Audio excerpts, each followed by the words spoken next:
broken cloud through the afternoon across eastern counties, but that could spark 1 or 2 showers through the latter part of the day, which could turn out to be heavy. Temperatures then a lot higher than what we've seen, feeling warmer in that sunshine, 14 or 15 degrees Celsius, and a fine end to the day as these showers die out. However, notice towards the west, thickening cloud will bring some outbreaks of rain to Northern Ireland and western Scotland through into Sunday morning. Even a little rain for the Isle of Man, northwest Wales. Elsewhere, some clearer skies allowing temperatures to drop. We could see a grass frost across eastern counties of England as we enter Sunday. So first thing on Sunday morning, it's damp across the west. A bit of a breeze as well. A breeze for Shetland as well as Orkney. Elsewhere, a calm day, more in the way of clouds first thing. Even so, the cloud will break up and favour spots for sunshine through the morning into the afternoon. Central southern England, East Anglia, Lincolnshire, Yorkshire, up towards Aberdeenshire, as well as Caithness. And a drier end to the day also for Northern Ireland. This rain becomes confined to the southwest of Scotland. And look at these temperatures, 17 or 18 degrees Celsius, feeling pleasantly warm in that sunshine. Now here's your outlook into next week. High pressure firmly in charge, some high temperatures, some warm sunshine, turning cooler in the east and the south through the middle part of the week. Bye-bye. I'm Simon Evans. Join me on GB News for Headliners at 11 p.m. What's the scoop? I'll be joined by 2 of the country's top comedians. That's right. As we take a look at tomorrow's newspapers tonight. We're going to get into trouble. If it's a big story, we'll be covering it. Spill some tea on him. There we go. But we'll also have some fun. I wouldn't stick up a bank. My father didn't love me. So anyway. Headliners every night from 11 on GB News, the People's Channel, Britain's news channel.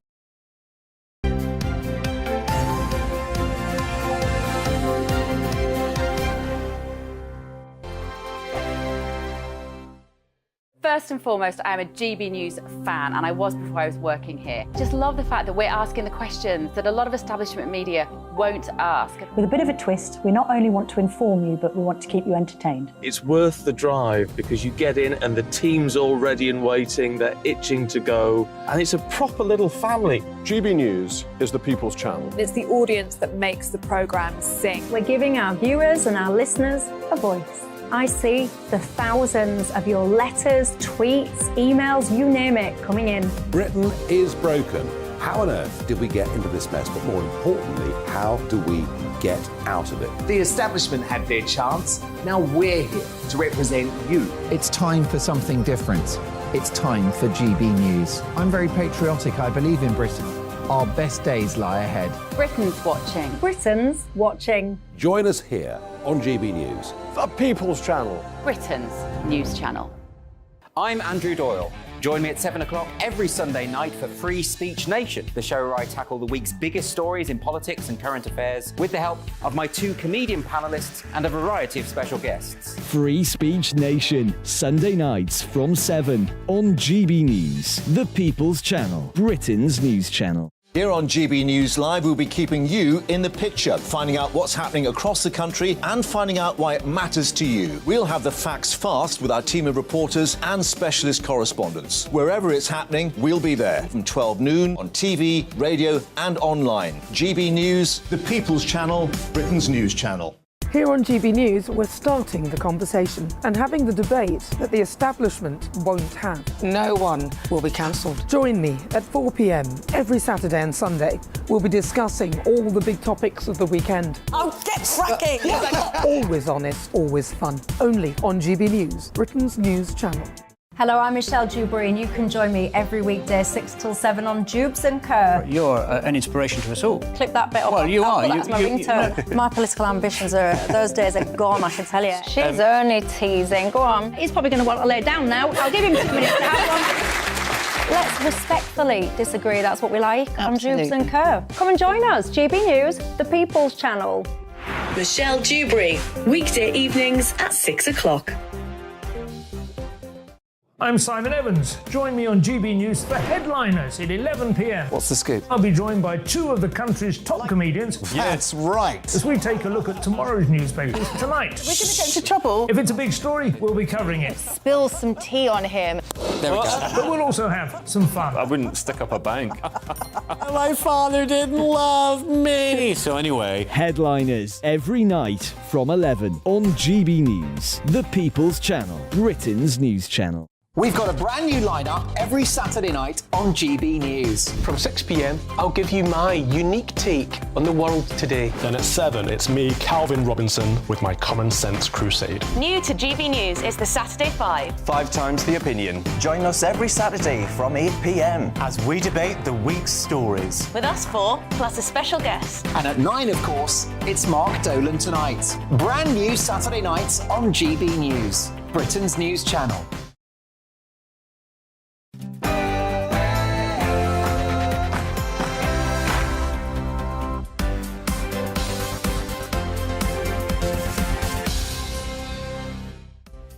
Good morning and welcome to Saturday Morning with Esther and Phil, your favourite married couple and the best duo since Red Rum and Ginger McCain. You see what I did there, Phil? A little bit of a reference there to the Grand National that's happening today. I won't ask which one's which. I've got the good legs. Anyway, we've got lots coming up for you this hour. We'll be talking to Bracknell MP James Sunderland on the issue of free speech at university after he was cancelled from an event at Reading University. And there are protest plans on the streets of London today against Mayor Sadiq Khan's plan to extend the ULEZ, that's the ultra-low emission zone charge. Is it coming to a city near you soon? Well, we'll be speaking to a protester later. And we'll be looking at the big stories of the day as the news unfolds with author and broadcaster Amy Nickel and the journalist and columnist Carol Malone. And as ever this morning, we want to hear from you, so get involved in the show. Email us on gbviews@gbnews.uk or tweet us at gbnews. But before that, here's the latest headlines with Aaron.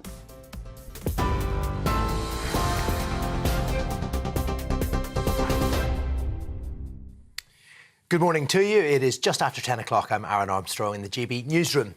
The government's under pressure to prevent the most extreme nurses' strike yet after the latest pay offer was rejected. A&E, cancer units and intensive care will be affected for the first time after the Royal College of Nursing members voted against a 5% pay rise. They will walk out for 48 hours over the May Day bank holiday weekend.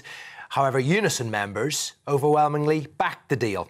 The Shadow Business Secretary, Jonathan Reynolds, says Labour would abolish non-dom status to help ease the NHS crisis.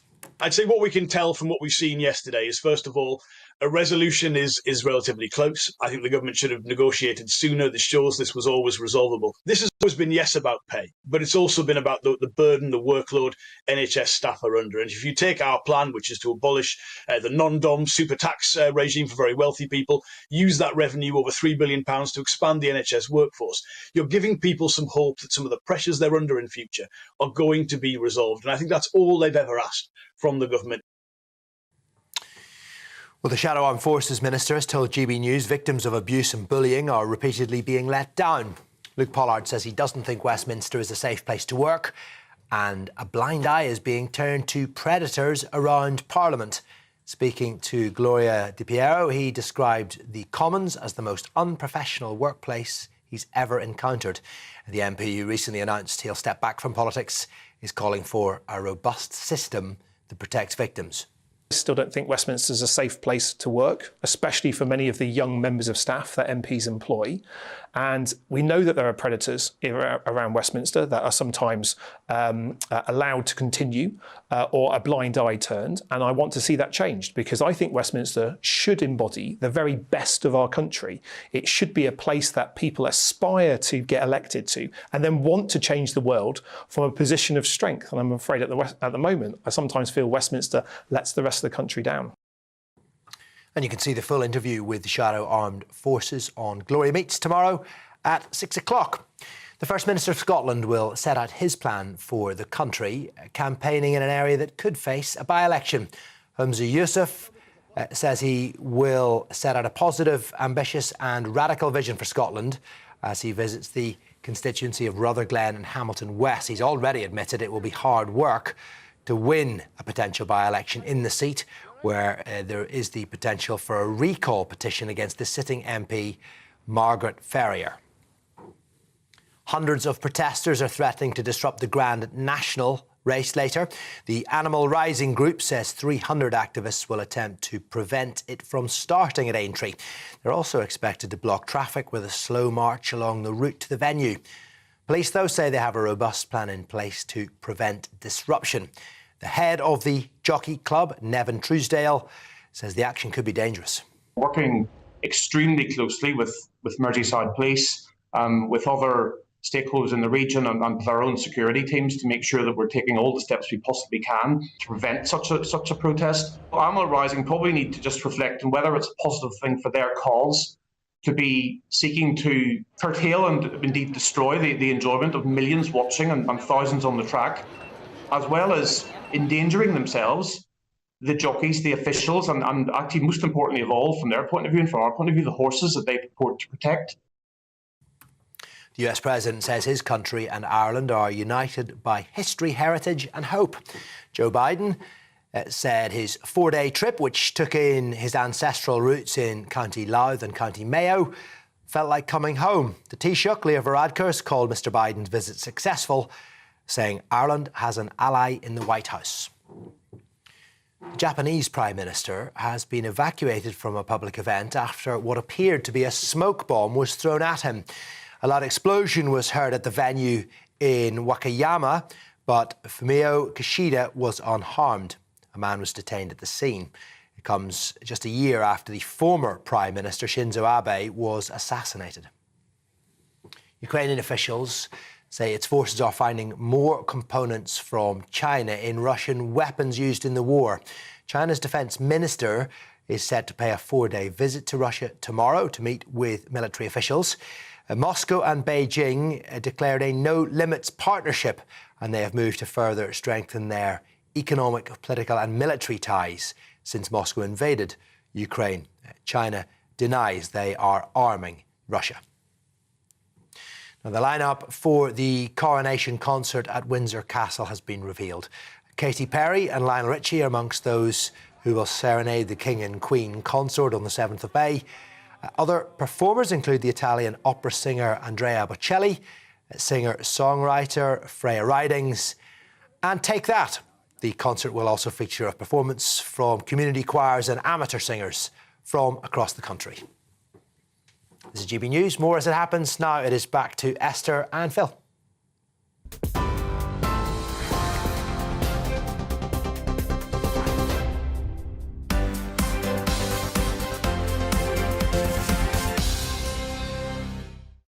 Thanks, Aaron. And to take a look at the top stories of the day, we're delighted to be joined in the studio by author and broadcaster Amy Nickel and journalist and columnist Carol Malone. Carol, we're going to start with you, and it's these strikes. Yeah, the nurses have now turned down their 5% pay deal plus a big bonus. They've turned it down, which was a bit of a surprise. Because which was a big surprise. And the Royal College of Nurses saying go for it. Yeah, they were, and Unison have accepted. There are some nurses in Unison, and that's nurses and ambulance men. They've accepted the offer, but it just seems to me that they're looking at the junior doctors now, who were out for 96 hours this week, and thinking, well, if they're going for 35%, maybe we should go a bit more. I'm squeaking here, by the way. It's my chair. It's not my bones. Yeah, and I did a piece yesterday online, and I did a piece in my column lead today. I think it's immoral that the doctors are doing this. I really do. I've had so much flack on Twitter today, mostly from left-wing actors. Telling me that I should be ashamed of my take on this. There is no take on this. When you abandon people, sick, vulnerable people for 3 days, we know that the excess deaths have now tripled since the March strikes. They're saying that this could now be down to those strikes. And I just find it really, when doctors try to justify. We have a junior doctor who was spoken out in my paper, The Express, today, who says the idea that junior doctors are skint is laughable. This guy said, I live a very good life. He said, all that the BMA is interested in, he said, they're not interested in negotiating. They're interested in bringing down the Tories. And this is what I said in my column yesterday, and I've had a lot of flack from it. But I think it's the truth. You know, the BMA has been infiltrated by some hard-left activists. They call themselves entryists. Some of them were in Jeremy Corbyn's Momentum movement. And they now want to use the BMA as a tool to bash the government with. There's a woman, and I don't know if she's one of them, and she's called Sutton Klein. She's just been taken onto the BMA Council. This is how she describes their role. She said, it's a hugely important ideological political moment. She's talking about the strikes, and she said, which could mark a significant step in the reversal of defeats trade unions have faced since the 90s. She said the BMA should situate ourselves in a broader worker struggle.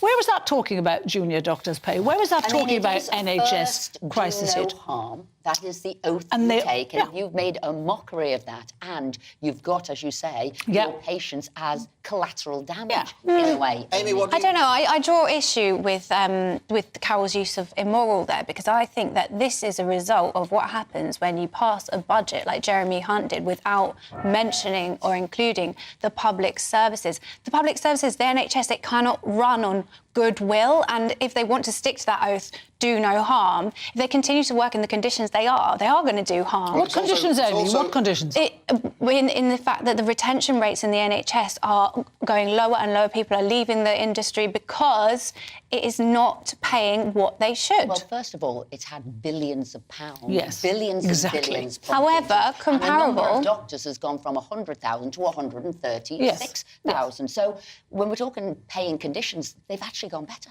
To a country of a comparable population, the money isn't the same. And if we talk about morality, in the NHS, one doctor takes their life every 3 weeks. Oh, Amy, that is just such an emotive thing to say. People take their lives all the time, and it's not necessary. Suicide is a very complex issue. It's never down to one thing. The thing is, Amy, just for one thing on the strike issue, when workers traditionally went on strike, they did it to damage their employer. Yeah. You know, because and the idea was, if I damage my employer enough, then they will have to give in order to avoid damage to their business and whatever. That's what happened traditionally. At the moment, when people like doctors and nurses go on strike, they don't damage their employer, do they? They don't even damage the government. The people that they damage are the patients and vulnerable people. And so is there not a case to say, well, actually, do you know what? Strike action is not really appropriate for medical staff when the people that they're punishing are not actually the target of their protest? I think it's not appropriate to have doctors and nurses working in the conditions with the pay expectations that they have for the amount of time. Amy, do you know what do you know what a junior doctor earns? As we've seen from the pay slips going round on social media this week, one of the take-homes was £1,800 per month. Yes, they do get a very good pension. Do you know on top of that? No, much more than that. They start on 40 grand, Amy. Well, I've got them here in front of me. I've got the exact figures. Have you got the figures? I've got 40,257 is what they start at. Within a couple of years, they go up to 53,398. Consultants then, when they earn between 88 and 119 grand. Sometimes you will have to work for about 30 years to get to consultant level. Also, this is after you pay for your training, you pay for your parking, you pay for your costs, you pay for your living. Pay for parking. This is one of the highest paid professions in the country. Eventually. And it's absurd. It's also one of the most expensive professions to get into. Can I also say my mates who became doctors and surgeons, when they were going and they chose the profession, they were bright. It wasn't secret what the wages are or what they could do. They knew what they were doing. But they also knew they weren't going to become millionaires or earn vast amounts of money. They knew that because they were going into a service. They were going into a service that was free for everybody in the country. They saw it as a vocation, so they knew they did well. It should never be considered a vocation. And now it's a good pension. They're asking and they made a choice because they wanted to. They are They're asking for a pie-in-the-sky pay rise, which they know they're never going to get. They know they're not. Carol, and you know, the BMA lied about what the losses they've made in real terms since 2008. It's a lie, because those figures have now been debunked, and it says not the 26% the BMA are claiming. It's between 11 and 16%, which is a whole lot. They're asking. And it wasn't £14 an hour. The Institute of Fiscal Studies. Even Keir Starmer says that their pay demand's unrealistic. It's a restoration of what they were paid in 2008. What was so wrong with what they were being paid in 2008? I cannot remember people going, oh, those doctors are getting way too much in 2008.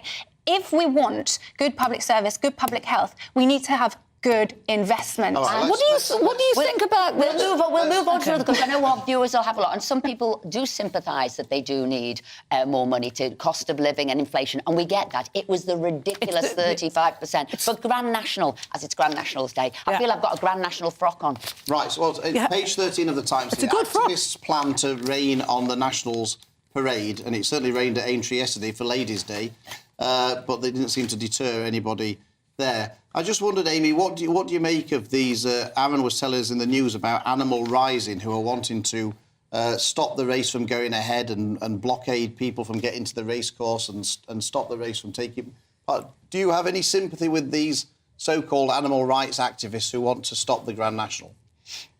I think it is interesting that they've brought to the fore the realities of horse racing, that there is animal cruelty. Where's the animal involved. cruelty? Well, how many horses die during every race? Is it an average 2? If the horse breaks its leg, it will get shot in the head. No. Look, that's just absolute. There isn't. That's not rubbish. There's not an average of 2 horses die in every race. In every Grand National. And the thing is, look, a horse can run around a field and break its leg.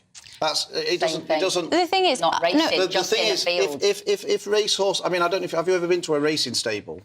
I was going to follow on that point and say, so I think it's good that people can be self-aware and make an informed choice whether they go or not. I do not want to rain on the Grand Nationals parade. I just think it's an interesting point to be able to look at it and go, oh, I didn't realise that about racing, maybe. However, I think that anyone who also eats meat can't really criticise this. But can I just kind of sort of back like, I've never seen anything more spoilt than a racehorse, how it's looked after. Completely true. The food that it gets. And can I sort of back you up there? Because I have mixed feelings about those jumps on the National. They are hugely high. If you stand next to one, if any of us did, they would be above our head. The jumps don't have to be quite that high. They have modified the jumps. They have. Over recent years. I mean, to be honest, some people say they've neutered the Grand National because they've lowered the fences, they've stopped the drops like you had at Beecher's Brook and whatever. Now, very few horses fall in the Grand National. Well, that's good. I think that's a good thing, because if they fall, they hurt. I think that's a good thing. Yeah, I think it's a really good thing. And also, it's about endurance. It's a much longer race than most races. So it's not about how high the horse can jump. It's about can it keep going for the race. But you know what I love? The papers today. You just got to look at these Liverpool lasses. I love them, you know. Ever since I started reporting, these girls have turned out in all weathers from Liverpool, in the skimpiest, most gorgeous frocks you can imagine. They don't care about the weather. They just stuff them. I also think a lot of the time pilgrimage in Liverpool. I'm one of those people, and I have to say, one year it was bitterly cold, but I had my outfit. And by the way, it's prepared all year, Ralph. You've got to have your outfit, your hair, your tan, your shoes. And did you wear it? And you know what? I couldn't. I thought it would be an ambulance taking me with sort of frostbite. So I put a beret on. I put a warm coat on, so I was warm. But as I said, it is a fabulous But I have a suggestion then. Why don't we just forget the horses and just parade the ladies around and have a fashion competition, the Fashion National? They have the Fashion National fashion competition. Do they get winners? Would you be happy to parade ladies? Oh, no, don't take that too literally there. A modelling show. I want to talk about this as well. Rachel Blackmore, who's racing today, she won last year, I think, didn't she? First ever woman to win it. 2 years. She first ever woman to win it. She's racing her boyfriend, Brian Hayes, today. Now, so, if you two were there on a horse, would one of you let the other one win? No, I'd be racing. No, we'd both be riding to win. Oh, absolutely. Oh, yeah. You see, I have a feeling Phil might let you win. Well, I don't think you'd let him win. I saw a horse race yesterday. I'm not as nice as I look, you know. I saw a horse race yesterday, and maybe it was a girlfriend and a boyfriend, or husband and wife, and both of them were neck and neck. We thought they were going to win, and they didn't. They forced both of them off the course. Well, neither of them won, and both of them lost their jockey. So all I'm saying is that could happen to us if we were too competitive. Yeah, but I think Esther wouldn't give an inch. I know that. Neither will Rachel Blackmore or Brian Hayes. Rachel Blackmore, by the way, is a brilliant jockey. She's an amazing Carol, jockey. he's as stubborn as you like. He wouldn't be. He wouldn't give you any leeway. They just sort of. He might look at you at the last moment and go, blow me a kiss as he was racing. No, I'm not. But I think my son's got a little bet on the Grand National. He's very excited about. Quite right too. Carol, are you having a bet on the Grand National? Do you know? Until I read the paper today, I forgot, but I will do it now. Freddie, Amy's son's he's likely to win 200 quid. Yeah. The bet was put on by his granddad. Let's just add that in. How about not getting an invitation, snubbed? snubbed to the coronation, because I was reading here in the Mail all of those people who were dukes and viscounts who historically have always gone to the coronation are now being culled. They call it a coronation cull. But Fergie didn't make the list either. Sarah Ferguson. I feel really sorry for Fergie. You know what? I've done a piece about it in the column today that, you know, Beatrice and Eugenie are going, her daughters, and I don't quite see why Charles is booted her out. She has behaved no worse than he did in their youth. They were both unfaithful to their partners. Yeah. They both did terrible things. They both disgraced the family in embarrassing ways. Why is she still getting punished for doing what he did? I don't get it. Fergie is perpetually mistreated by the royals. She is the most underrated royal, in my opinion, and she should be invited and be in the front row. I think so too. And I think Harry should not be there at all. Violence. So we all want Fergie there, but we didn't really care whether Harry was there or not. I don't know. What does everybody think about that? Look, you'll stay with us. You'll be back with us in the next hour. Amy Carroll, thank you very much indeed. Thank you. Coming up, we'll be speaking to Bracknell MP James Sunderland about cancel culture at British universities after he was cancelled from speaking at an event. And don't forget to listen to us on GB News Radio if you're popping out, because you won't want to miss anything that we're talking about today.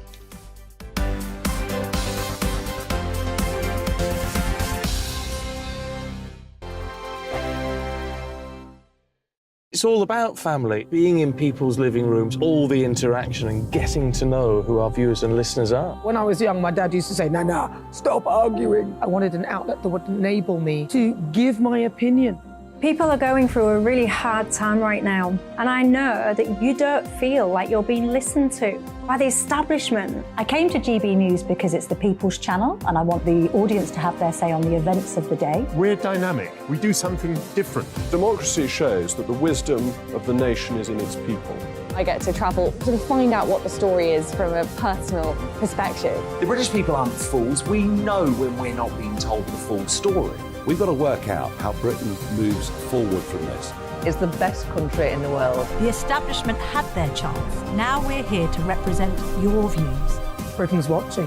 Britain's watching. Britain's watching. We're proud to be GB News. The People's Channel. Britain's news channel.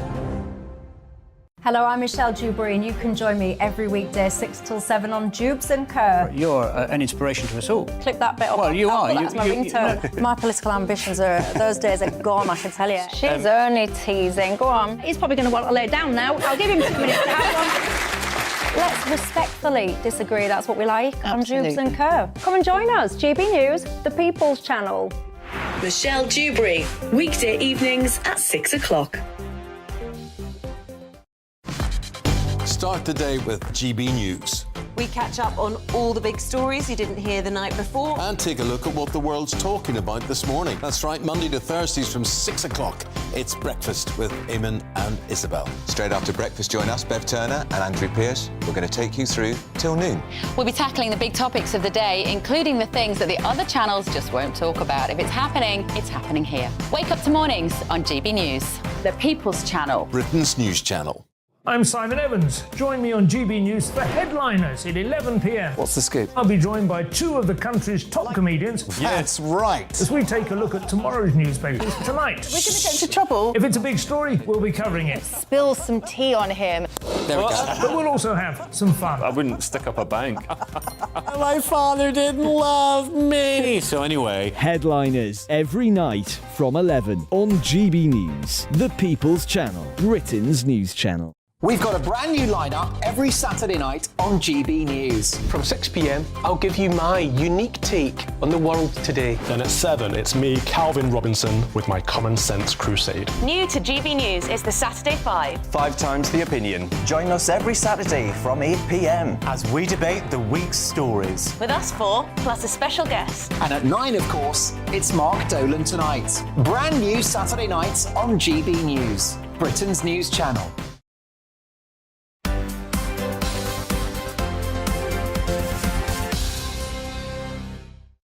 Welcome back to Saturday Morning with Esther and Phil. The time now is 10:23. There's a growing crisis inside British academic institutions over the issue of free speech. At its core is cancel culture and debating societies which no longer appear to want to hear a debate because they're too busy cancelling the people they don't agree with. Well, a very recent victim of this is James Sunderland, the Conservative MP for Bracknell in Berkshire, who joins us now. James, thank you for taking the time to join us this morning. Tell us what... Hang on, are we going to cancel him? We've invited you on, but we're going to cancel you now. We'll move on to our next guest. Tell us what happened with Reading University, James. Well, good morning, Philip, and good morning, Esther. It's great to be on our show, and that was my letterbox going for the postman.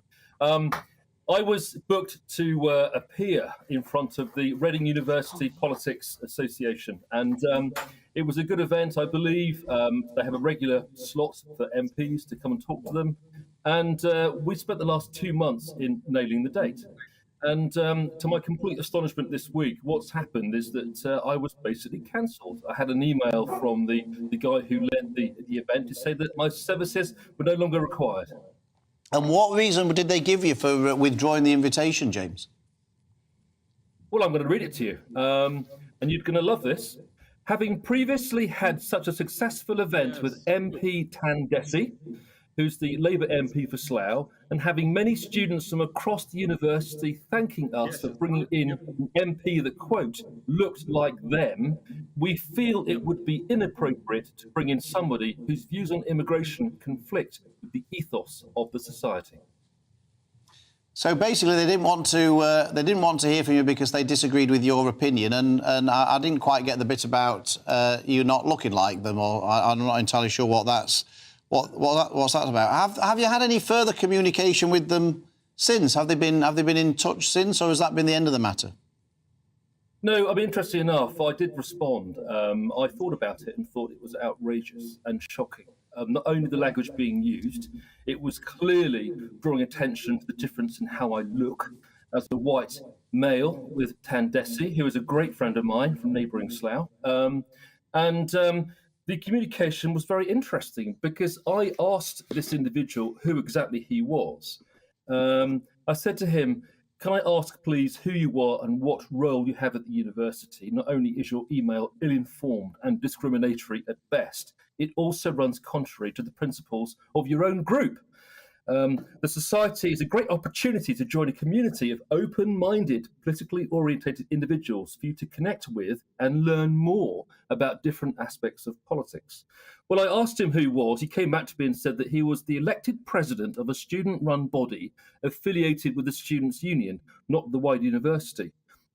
And then I said to him afterwards how appalled I was with the language, how insulted I felt personally, as a former army colonel who's given 27 years of regular service to my country, served 8 operational tours, and who commanded the largest and the most diverse unit in the British Army.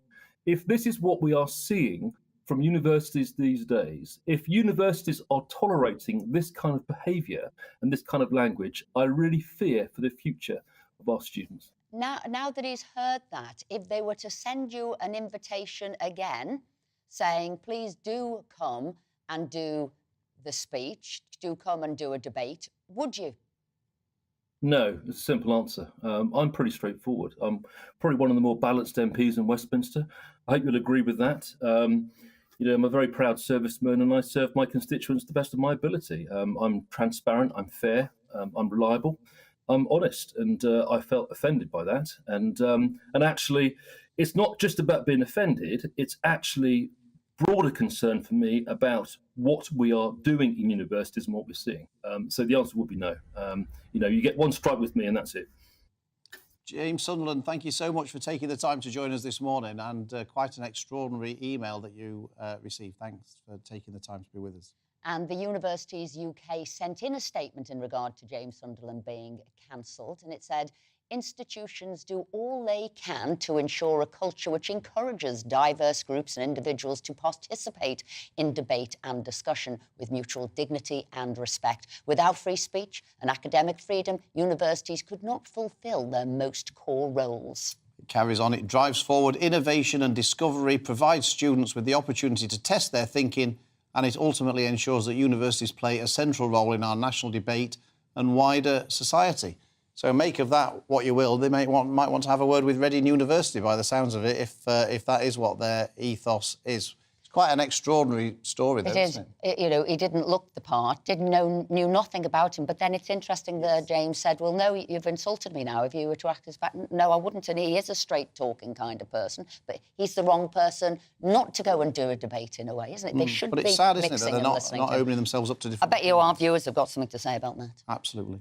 Now, London's Mayor Sadiq Khan is to press on with plans for an ultra-low emission zone, despite a legal challenge being allowed to proceed in the High Court later this year. 5 Conservative-led borough councils have sought to block the expansion of the zone, which is unpopular amongst many drivers in the suburbs. The ULEZ charge, which is aimed at reducing air pollution by charging drivers of older vehicles, will be expanded from inner boroughs to the whole of Greater London in August. Here's what the Mayor had to say when asked about the legal challenge yesterday. Well, I think it's really important for these Conservative councillors who've got concerns if they want to challenge this in the courts, to be able to do so. I think it's a waste of taxpayers' money. Local residents would rather these be used on the libraries, but, you know, I welcome the fact that the vast majority of their grounds have been thrown out of the court. The 2 minor grounds will be heard by a court in a couple of months, and TfL will be robustly defending this case. I want to see improved air in all parts of London, particularly those 5 million Londoners in outer London who are currently breathing air that is leading to children with stunted lungs, adults with a whole host of health issues from asthma to cancer, dementia to heart disease, but also the 10 boroughs with the biggest number of premature deaths caused by air pollution are in outer London. I want to clean up our air sooner rather than later. It's, for me, a human right rather than a privilege. Well, we're now joined by Howard Cox, founder of Fair Fuel UK, who'll be speaking at that anti-ULEZ protest later on. I don't know if you wanted to pass any comment there to what Sadiq Khan had to say. I'm sorry, I'd have to use a lot of 4-letter words. I mean, it's unbelievable, this man. He's so dishonest. It's unbelievable. He's putting together a programme of hitting people in the pocket that will not make one iota of difference to the air we breathe. None whatsoever, but he's going to make a shed load of cash out of it by fleecing motorists. And something like, we did a survey at Fairfield UK, and 1 in 3 sole traders said they're not going to trade in London anymore. And it's ludicrous what he's trying to do.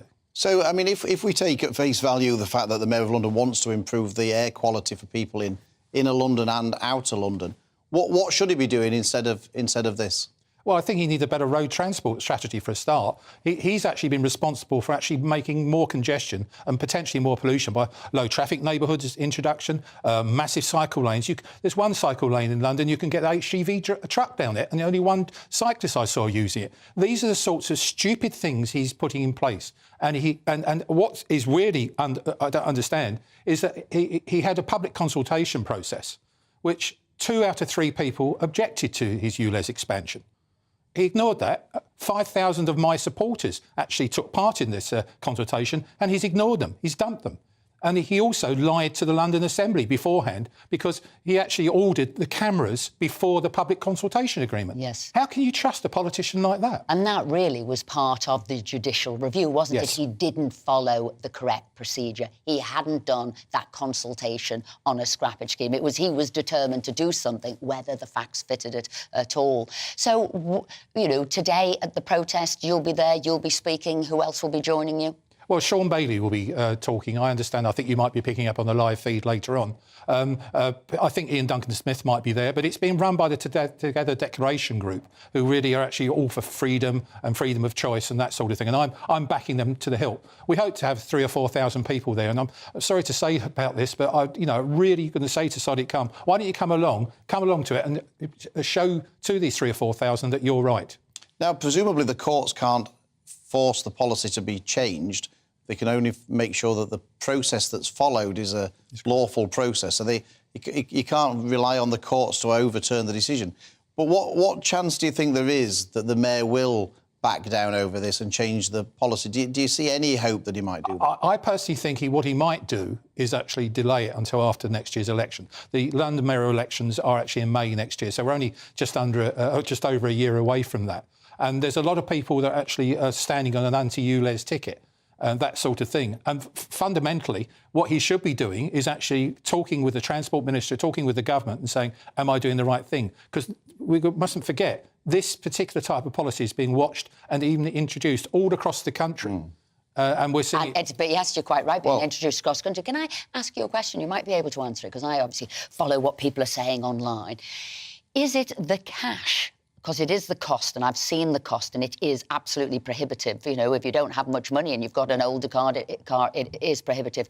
But people are also complaining about the cameras and the observation of behaviours. Which one is it that is the worst? The cameras, the observation, or the cost? I think I'd take all of the above, to be honest, Esther. I think the cash thing is a serious thing, for particularly it's a regressive sort of tax. It hits low-income families, small businesses. As I said to you, 1 in 3 sole traders aren't going to come to London anymore just to go and get a quote, which they might not get, but they've had to pay £12.50 for the privilege of just finding out whether they've got the business or not. In terms of all the other things in terms of this, in the Big Brother bit, I think that's going to escalate even more when people realise what it's about. And that's why a lot of people now, and I don't advocate this, are damaging the cameras that are in place now. They're putting styrofoam, they're putting all sorts of things over them to ruin them.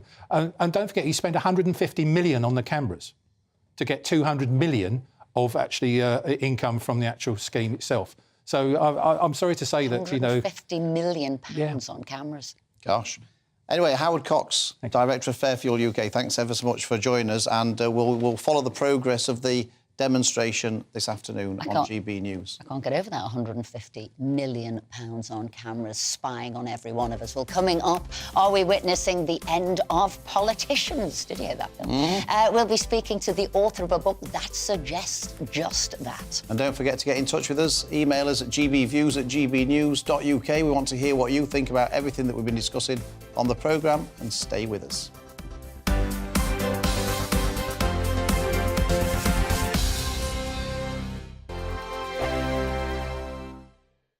I joined GB News because I was sick and tired of not hearing my views being represented, not just mine, but so many people that I knew and spoke to. I just couldn't get my voice out there. I couldn't say anything, I couldn't do anything. Whatever the narrative was, I kind of had to follow it. GB News is there to provide a voice for those who have been ignored by the establishment media. We think different things, we've got a different style. GB News is here to be optimistic and positive about the future. It's real kind of dynamic and flowing, with the audience very much at the heart of it, like a big family.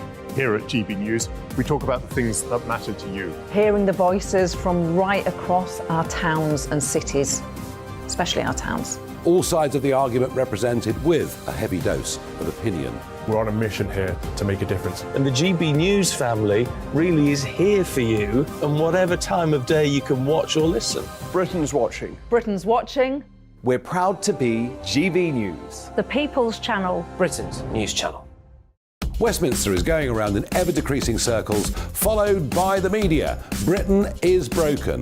How on earth did we get into this mess? But more importantly, how do we get out of it?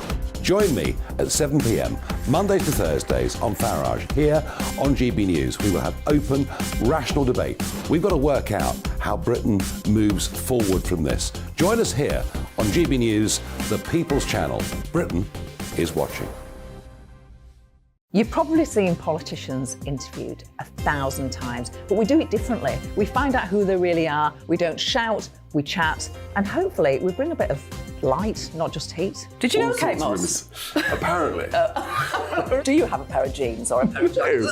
No, of course I don't. What would I do with them? My friends are like, oh my God, what's she doing now? Join me every Sunday at 6 for Gloria Meets, only on GB News, the People's Channel, Britain's news channel. I'm Jacob Rees-Mogg, the Member of Parliament for North East Somerset and a former government minister. For years, I've walked the corridors of power in both Westminster and the City of London. We need to have the arguments, the discussions on how we make it better. Crop failures, famine, war, suffering on a scale completely unimaginable. We are putting the cart before the horse. As Charles I said at the scaffold, he was the true defender of liberty. Yeah, I've completely derailed the conversation. Join me Monday to Thursday at 8 p.m. on GB News, Britain's news channel. I'm Mark White. As GB News Home and Security Editor, I cover those key issues that are so important to you. Our authorities, our communities doing all they can to combat violent crime. With the public services under unbearable strain, why are we still failing to control our borders? Defence, the first priority of any government, has been continually hollowed out. Can we trust our politicians to protect the armed forces? Join me, Mark White, on GB News.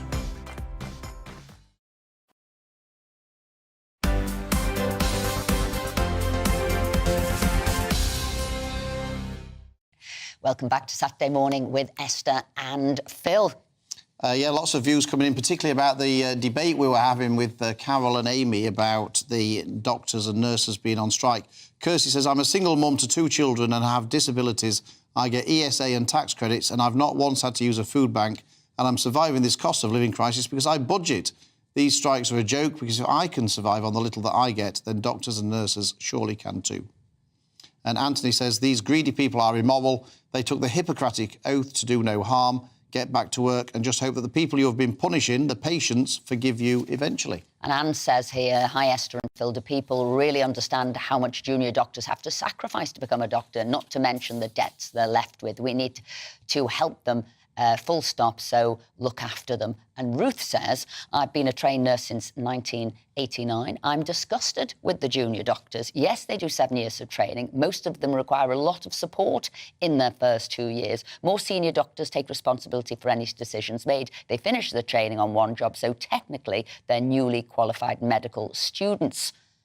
They are newly qualified medical students. Their demands are unrealistic. And as for the nurses, they don't come into the profession for high wages. Brilliant views coming in there, and we're reading them all out to give a fair balance. Now, with the advent of social media, we're hearing an awful lot more about broken politics and people saying we need to fix the system. But what should we replace it with? If the electoral system is at fault, might the process of government work better if it were run by a group of randomly selected citizens? That's certainly what our next guest thinks. Dr. Brett Hennig, Director of the Sortition Foundation and author of The End of Politicians. He joins us now from Budapest. So thank you very much, Brett, for joining us. So why should we have an end to politicians? Well, I think the current use of citizens' assemblies is a great example of a way to make decisions that solve political problems that involve everyday people. Today, actually, is the first day of the next Irish Citizens' Assembly, where 99 people selected by democratic lottery are talking about drug policy. And these examples, led by Ireland, the government of Ireland, are spreading across the world, and it's a model for how we can actually make decisions, I think. Brett, we in the UK, we have a Citizens' Assembly. It's called the House of Commons. So what's so special about your Citizens' Assembly opposed to the House of Commons? So I was thinking you might agree that there are some problems with the current political system in the lack of trust that people have with politicians. If you look at most of the surveys around trust, politicians are right down near the bottom of that survey. Whereas what we find when people are brought together using democratic lottery to discuss these problems, the decisions that they make are highly trusted and actually impressively sensible and actionable.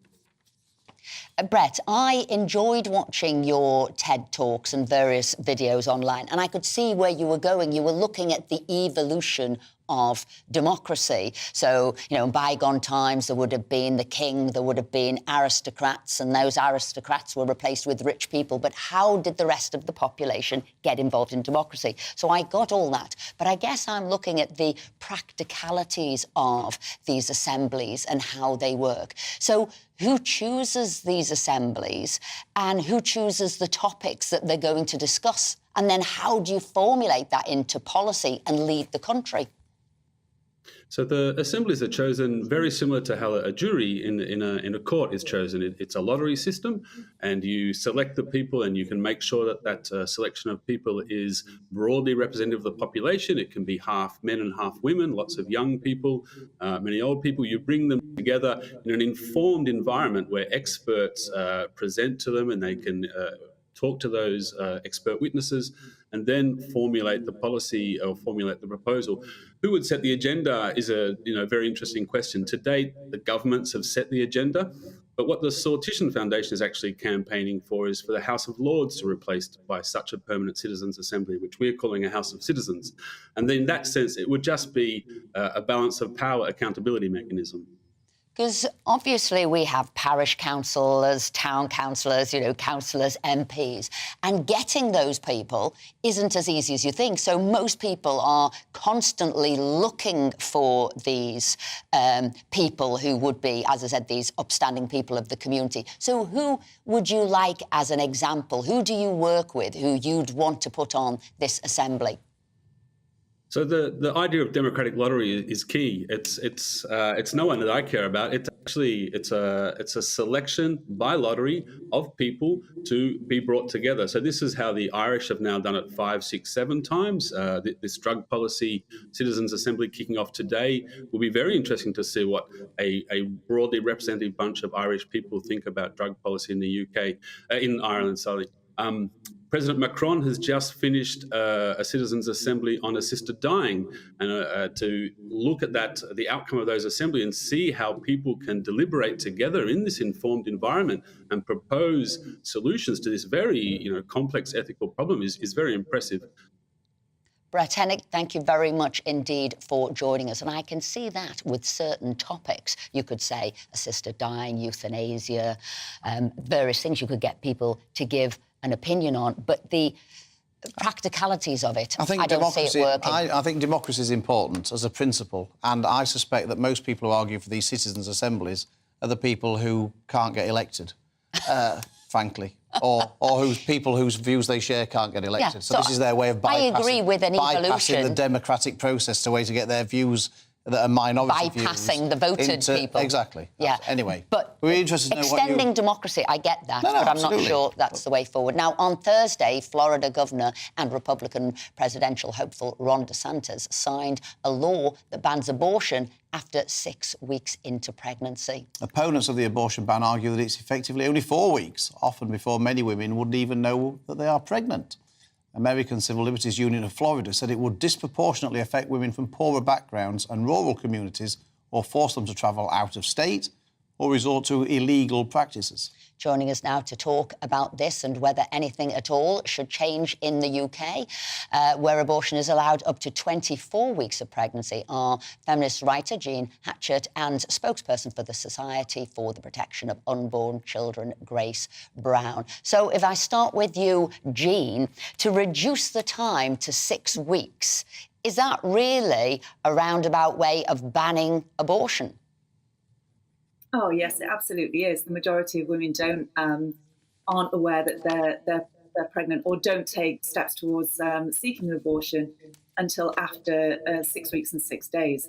So, but having said that, the majority of women who do seek an abortion and do have an abortion have done so by 15 weeks or not very much after. The overwhelming majority. So, the laws that we have here allowing abortion up to 24 weeks are established. They're actually much stricter than people imagine, that an abortion does have to be sanctioned by 2 medical professionals, and it has to be with still, in this country, quite strict criteria. So it's not as though women can just choose and wander and not think about it too much and just choose an abortion. It's actually much stricter than that. But, Jean, is there not an argument for reducing the time at which people can have an abortion? I mean, as modern technology and science moves on, I mean, babies now can be born at 20 weeks, 21 weeks and live and survive. And so is there not an argument that actually, and particularly what you said, that most people make the decision after 15 weeks or so, is there not an argument to tweak the time limit to say maybe 20 weeks where babies are viable, and say that an abortion should be done by then, even if we don't go as far as Florida and make it as 6 weeks? Well, I don't agree with that. I think there's so much lobbying going on already in this country around abortion rights that, we've, like I've just said, we've already got very strict criteria.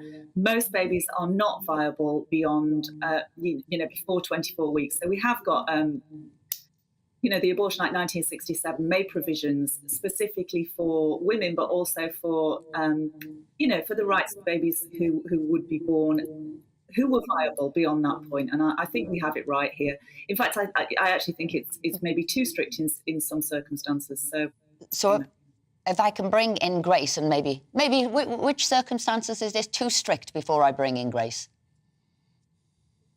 I just think, the wording that there has to be the risk of grave permanent injury to a woman's physical or mental health for those two doctors to grant a woman an abortion. OK, thanks for that clarification. But bring in Grace then. So 24 weeks in the UK, and for all the reasons that Jean said, that seems to be, a reasonable time. And 6 weeks, really, is that not more about banning abortions, actually, than giving women choice should they need to not have their child? Well, I think that Florida's Heartbeat Protection Act recognises the humanity and the worth in unborn children. So this law is intended to protect as many unborn children as possible by upholding their basic right to life once a heartbeat is detected. And this does support women as well. And the law will allocate $25 million in funding to pregnancy resource centres across the state to ensure that women are protected and supported. Texas, for example, 2 years ago passed a very similar Heartbeat Act. In the first month of this new law coming into effect, abortion rates plummeted by 50%. So we know that Heartbeat Acts work to protect human life. And what's happening in Florida is a really significant step forward for unborn children and something that we can take great inspiration from in the UK. But Grace, it may well be that legal, known about abortions have dropped by 50%, but if women are not allowed to have them, then that, I suppose, in some respects is inevitable. Isn't the danger with this kind of law that what you end up going back to is the old days of backstreet abortions being carried out by people who are not qualified and not capable, and that the abortions are still taking place? They're just taking place in a much less safe environment for the mother. Well, I think that there's never any such thing as a safe abortion because every abortion is intended to end the life of at least one human. But I think the conversation around, dangerous backstreet abortion is a really interesting one because really in the UK currently that is what we have through state-sponsored DIY abortion. So DIY abortion currently in the UK sees a woman obtain abortion drugs over the internet without having to meet a doctor face-to-face, and she then performs her own abortion at home without any medical supervision or support. So, Grace, do you want to have a system state-sponsored by that? Grace, do you want to ban abortions full stop? Is that your aim and goal? Yes, it is. Yes, so you don't understand the choice or the need. Is unthinkable and human life is protected from the moment of conception. So, Jean, Grace doesn't agree with abortion at all, but, surely we have to think of the woman, the mother's needs in circumstances. Well, obviously, I'm a feminist, so I don't believe that women are baby factories for men. Women have a right to bodily autonomy. And when you're talking about women who seek abortion, you also you've got to think in there about why women would need an abortion. And so the law in the States, at current state of play, it's up to 15 weeks, but not in the case of rape or incest. Now, we know that children who are born to women who are in abusive relationships are at great risk themselves, but also it traps that woman in that relationship. So there are a number of reasons why a woman might not think it is the right time for her to have an abortion. Well, Jean, I take the point about women having the rights and having a choice and all the rest of it. I guess Grace's point is that who speaks up for the unborn baby? The woman can speak up for herself. The unborn baby can't speak up for themselves, and therefore other people have to speak up on their behalf. Do you not think that the interests and the rights of that unborn child, they have some rights as well, and that somebody should be able to speak up for their interest? But a fetus is not a viable baby. This is not a human life until it is born into the world. And if a woman makes that decision that she doesn't want to bring or be responsible for a child and bring that child into the world, then that's absolutely her right.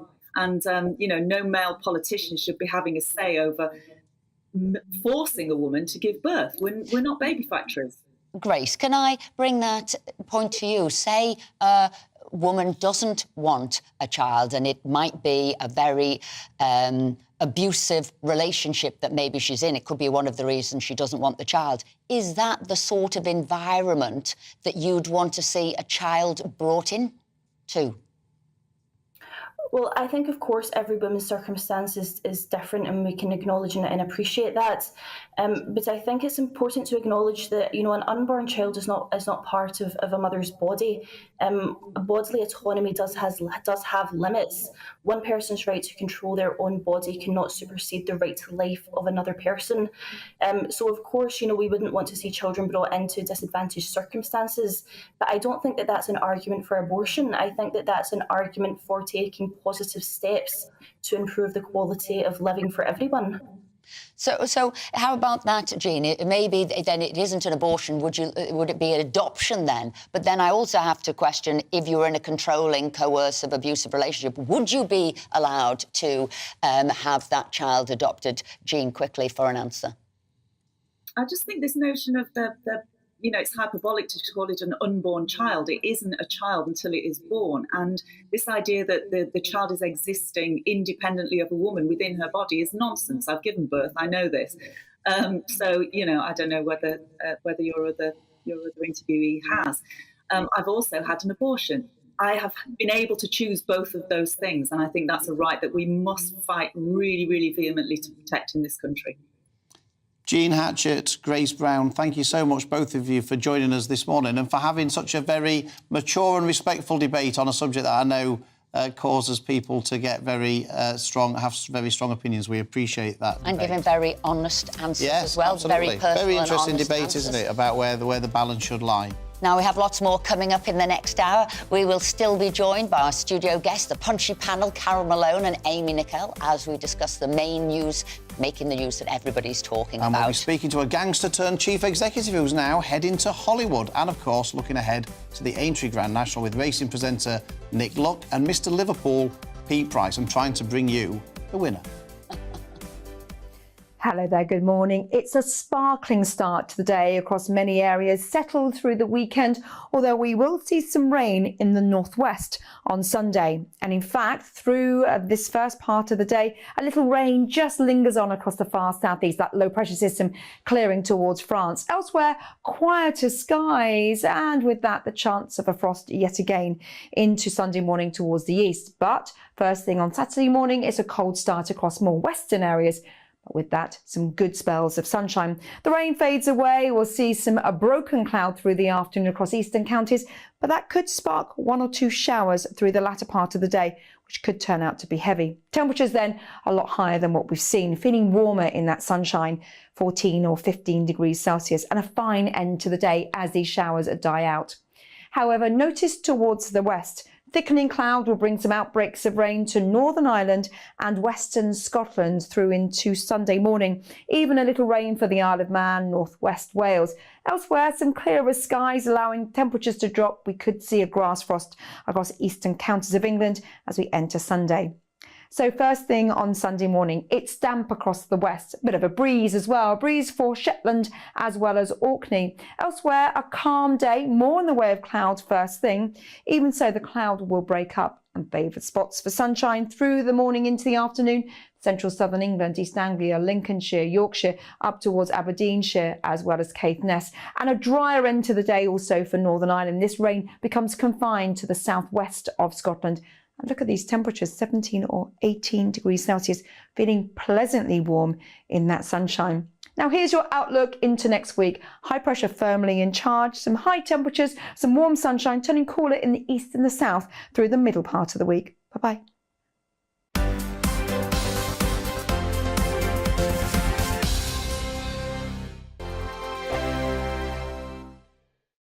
Monday to Thursday nights on GB News. At 6, it's Dubes & Co. 7 o'clock, Farage. At 8, join Jacob Rees-Mogg. And at 9, Dan Wootton Tonight, followed by Headliners. On TV, radio and online. This is GB News. First and foremost, I am a GB News fan, and I was before I was working here. Just love the fact that we're asking the questions that a lot of establishment media won't ask. With a bit of a twist, we not only want to inform you, but we want to keep you entertained. It's worth the drive because you get in and the team's all ready and waiting, they're itching to go, and it's a proper little family. GB News is the people's channel. It's the audience that makes the programme sing. We're giving our viewers and our listeners a voice. I see the thousands of your letters, tweets, emails, you name it, coming in. Britain is broken. How on earth did we get into this mess? But more importantly, how do we get out of it? The establishment had their chance. Now we're here to represent you. It's time for something different. It's time for GB News. I'm very patriotic. I believe in Britain. Our best days lie ahead. Britain's watching. Britain's watching. Join us here on GB News. The People's Channel. Britain's news channel.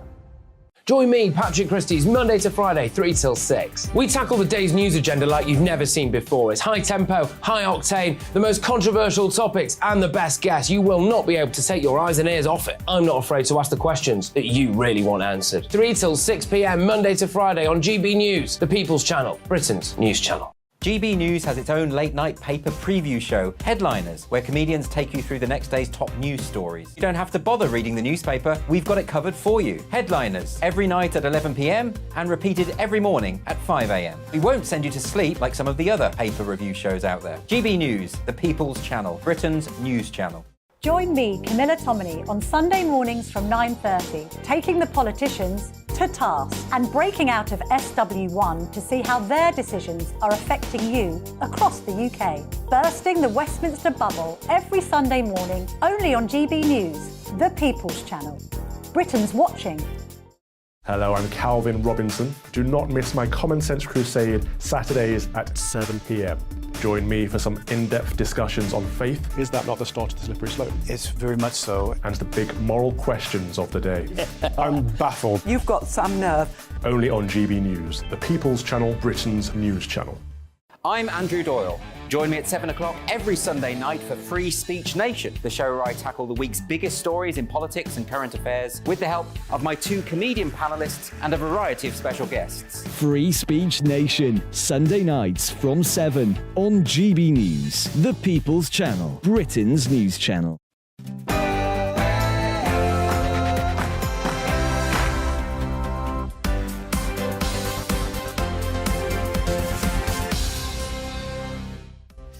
Good morning and welcome to the second hour of Saturday morning with Esther and Phil here on GB News. Got lots coming up for you this morning. We're meeting the gangster turned chief executive Stephen Gillen, once one of the most feared men in East London, as he tells us how his story's been now turned into a Hollywood movie. And we'll look ahead to the showpiece race of the jump season. Yes, the Grand National, which takes place at Aintree at 5:15 today. And we'll be looking at the big stories of the day as the news unfolds with author and broadcaster Amy Nickel and journalist and columnist Carol Malone. And as ever, we want to hear from you, so get involved with the show. Email us at gbviews@gbnews.uk or tweet us at gbnews. But before we start, here's the latest headlines with Aaron.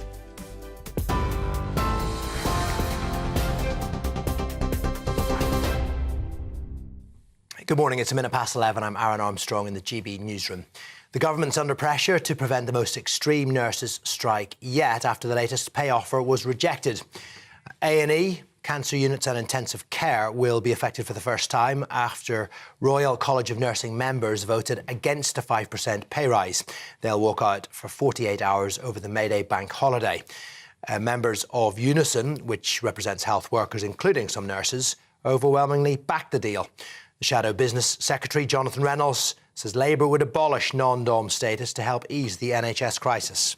I'd say what we can tell from what we've seen yesterday is, first of all, a resolution is relatively close. I think the government should have negotiated sooner. This shows this was always resolvable. This has always been, yes, about pay, but it's also been about the burden, the workload NHS staff are under. And if you take our plan, which is to abolish the non-dom super tax regime for very wealthy people, use that revenue, over £3 billion, to expand the NHS workforce, you're giving people some hope that some of the pressures they're under in future are going to be resolved. And I think that's all they've ever asked from the government. The Shadow Armed Forces ministers told GB News victims of abuse and bullying are repeatedly being let down.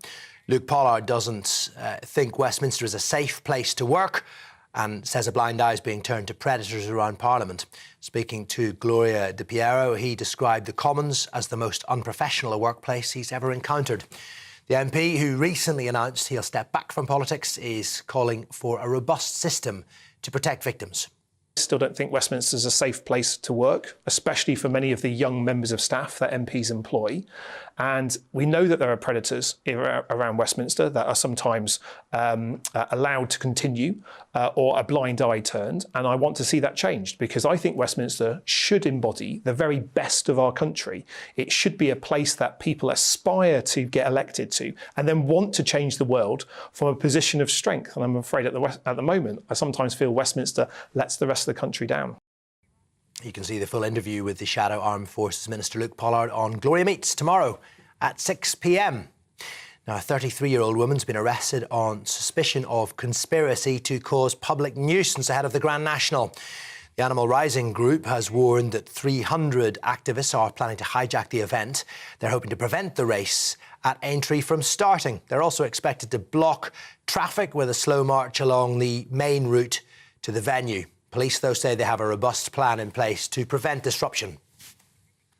The First Minister of Scotland will set out his plan for the country, campaigning in an area that could face a by-election.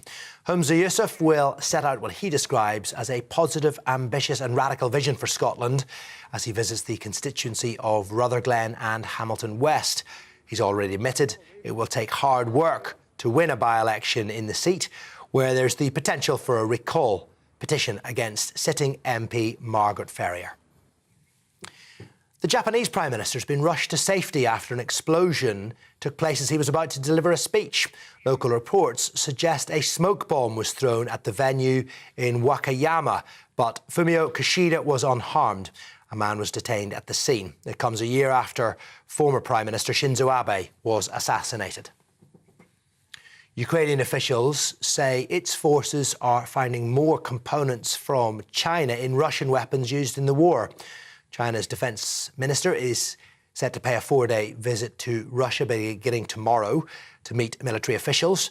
And Moscow and Beijing recently declared a no-limits partnership and have moved to further their economic, political and military ties since Moscow's invasion of Ukraine. China has denied those claims, though. And the lineup for the coronation concert at Windsor Castle has been revealed. Katy Perry and Lionel Richie are amongst those to serenade the King and Queen consort on the 7th of May. Other performers will include the Italian opera singer Andrea Bocelli, singer-songwriter Freya Ridings, and Take That. The concert will also feature a performance from the community choirs and amateur singers from across the UK. This is GB News. More as it happens. Now it is back to Esther and Phil.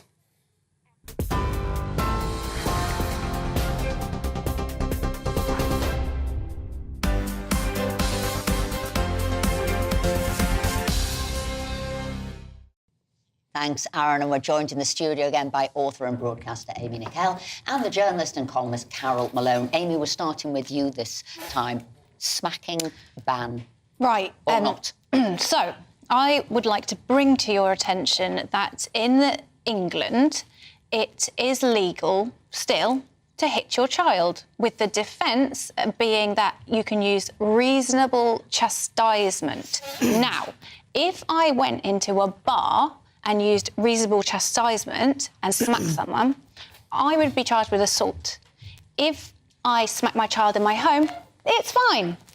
The majority of Brits agree that this is wrong, and it has been banned in both Scotland and Wales and is backed by all the leading children's charities and research which suggests that if you are hit as a child, it increases the chances of a cycle of violence that you will hit your child when you have them, and also you're 50% more likely to suffer mental health problems as an adult. Why is this happening? Why are we so behind? Just on that last bit about the impact, I mean, I would have thought that smacking levels in the UK have never been lower. We don't have corporal punishment in schools anymore.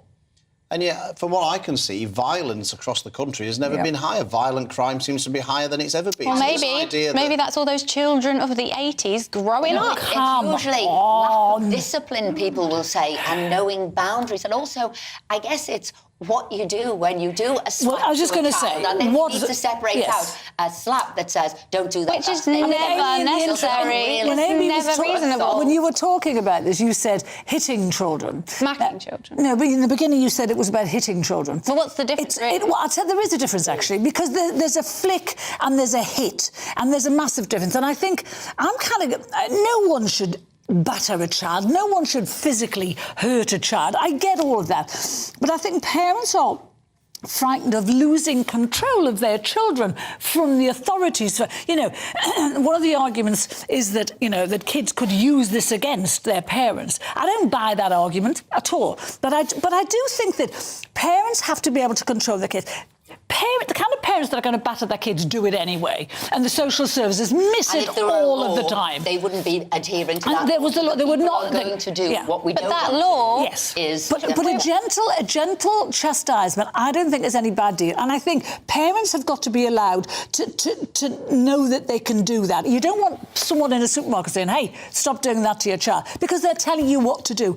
I say again, no one should bash children. No one should physically hurt children. But I think that you just mentioned there, Amy, all the figures bring in mental health. 50% suffer from mental health issues. I mean, everything that happens to everyone now results in a mental health issue.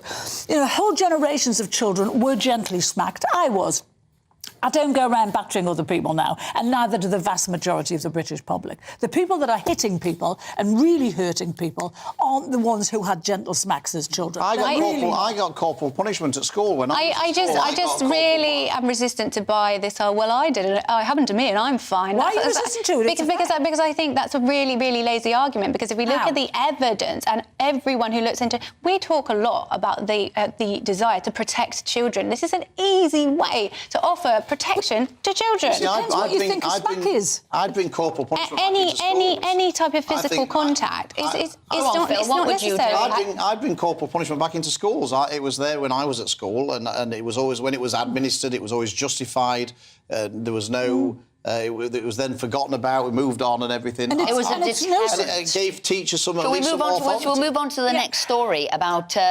Won't give stars a pay rise. This is BBC fantastic. Won't give stars a pay rise. I can't remember a time I last agreed with anything the BBC did. However, on this I do. They've told the Strictly judges, Shirley Ballas, Anton de Beck, and Craig Revel-Horwood, that they're not getting the 11% pay rises they're demanding. Now, listen, these are people, right? Shirley Ballas is on 500 grand a year for a 3-month stint every year. My God, if only all of us could get work like that. What's his name? Dubeck is on 180. He begged for years to be a judge. He's on 180 grand. And Revel-Horwood, 200 grand. This is for 3 months' work in their entire lives. And they're saying, their bleating is, I think, I like Shirley Ballas. I love Shirley Ballas. However, her people are saying, the request for the rise is down to the fact there hasn't been an enhancement since COVID. Well, nor has there been for 95% of the working population who earn a fraction of what these people earn. If I was them, I'd be kneeling down to the god of money and saying thank you every day. I totally agree. I tell you one thing: if ever there was bad publicity, I know people say any publicity is bad publicity or whatever they say. In her case, to see it at the moment in the cost of living looks ultra greed. In this country literally can't pay their mortgages. They can't pay their energy bills, and these people are moaning that they can't get an extra. Maybe Carol, she should change her name to Gary Lineker. Well, maybe she. Well, that's where I don't agree with the BBC. That's where I'm going. Yeah, but would he have got a pay rise? Is what you say? They might have allowed him a pay rise. Oh, I don't know. I think they're calling it. Shirley calls it an enhancement. Shirley's people. I'm going to remember that word. An enhancement. Yeah. Now, this is what got my goat going this week. I've been steamed up about this. I'd be interested to know, Amy and Carol, what you think. So this was a report in a newspaper I really like called Inside Time, which is a newspaper for prisoners. It gets distributed. Well, I hope you never have to read it regularly. Well, he does read it to his office. But anyway, in the Inside Time newspaper, it's reported that Dominic Raab, the Justice Secretary, wrote to the Lord Chief Justice saying, "You will appreciate that we're operating very close to prison capacity, which will have consequences for the conditions in which prisoners are held. More of them will be in crowded conditions while in custody, have reduced access to rehabilitative programmes, as well as being further away from home, affecting the ability for family visits." And in response, Lord Justice Edis, the senior presiding judge of England and Wales, said, Courts should now have an awareness of the impact of current prison population levels when passing sentence. And the chairman of the Sentencing Council, Lord Justice William Davis, said the council is aware of concerns in relation to the current prison population. This raises the issue of whether the potential impact on offenders should be considered in sentencing. The high prison population is a factor to be taken into account when sentencing. Now, I think this is absolutely disgusting, to be perfectly honest. When a criminal goes before the court to be sentenced, the judge should not be considering whether what prison places are available or whatever. They should be punished for the crime that they've committed. Absolutely. And it's the government's job to make sure that there are prison places are available for them to go to. You can't have a situation where a court and a judge is saying, in effect, yes, what you've done is despicable. You're a danger to the public. You should be going to prison. But I've heard that there's a bit of pressure on prison places at the moment. So I'm not going to send you to prison. But that is not justice. That is the complete opposite of justice. In Scotland, didn't they, last week, they had a story about a young lad of 25 who committed rape. And they didn't put him in jail because, Scotland are trying to do exactly the same thing. And so they let him... He got a couple his brain wasn't mature enough until the age of 25. So that's a load of less people. You know, yeah, exactly. He raped at 17, 18. He knows it's wrong. But the judge said it won't do you any good. And anyway... you know, he wasn't aware of... No, he didn't say he wasn't aware of what he was doing. He said it wouldn't do him any good to be in prison. This is nonsense, you know. What it means is in Scotland now, you have a green light to go and rape people if you're under 25. I mean it's just... Amy, can I just reiterate what Lord Justice William Davis said here? This raises the issue of whether the potential impact on offenders should be considered in sentencing. Now, most people out there might think that the impact on the public, the law-abiding public, the impact on the victims, none of that's mentioned in here. Just the impact on the offenders. I mean, for me, there's two things going on. This is a situation of Dominic Raab's making because he oversaw the closure of so many cells. He's literally cut the prison service up, also cut the probation service. So there is... There aren't as many prison... They're not. They've gone down. Over the past 10 years, prison places have reduced. But most people in prison, in my opinion, shouldn't even be there. So these are people So what would you do to a rapist, Amy? Who are lower, like women who have shoplifted, drugs offences. Drugs offences take up most... How many women do you know who shoplifted are actually in jail? Pregnant women in prison. This is nonsense. The majority of people in prison I'm throw in are a different for... dimension and angle here because it's quite difficult to get into prison. It's not that it takes too many offences to get into prison. But a drugs offence will land you in prison. But look about this. It won't. Lotto rapist who won £7.2 million in jail eventually gets his winnings. So this is a guy who was a convicted rapist and he won £7.2 million on the lottery. And he's taken a 15-year legal battle to get it. So there he was. He bought a ticket when he was out on weekend leave from an open prison. So what is the problem here? So there he is. He gets the ticket. Well, he's out. And then he's still got to serve the rest of his sentence. They don't let him have his money. For many years, he's allowed so much per week. He's eventually got it. Which bit are people angry with? If you're allowed to buy a lottery ticket, shouldn't he be allowed the money? Is it an unfairness? Should he not have been allowed to have bought a lottery ticket when he was on weekend release?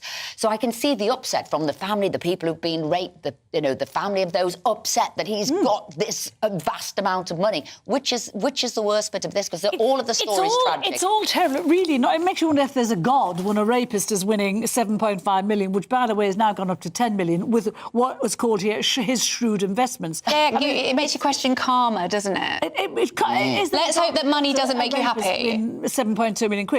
But the bottom line is, and as much as I hate to say this, and I'm hating myself for saying it, I don't think if he's out on weekend release you can stop him buying a lottery ticket. And if he wins it, I don't see how you can stop him giving his winnings. See that was the issue. Though they did, I hate it. And I think the family said the mum of one of them managed to sue him and get some money, and she gave that money to charity. Yes. So she's saying, can't he? I mean, it's a request rather than anybody being able to. But I don't. By the sounds of things, he's probably not the nicest person. I'm with you. But the thing is, right?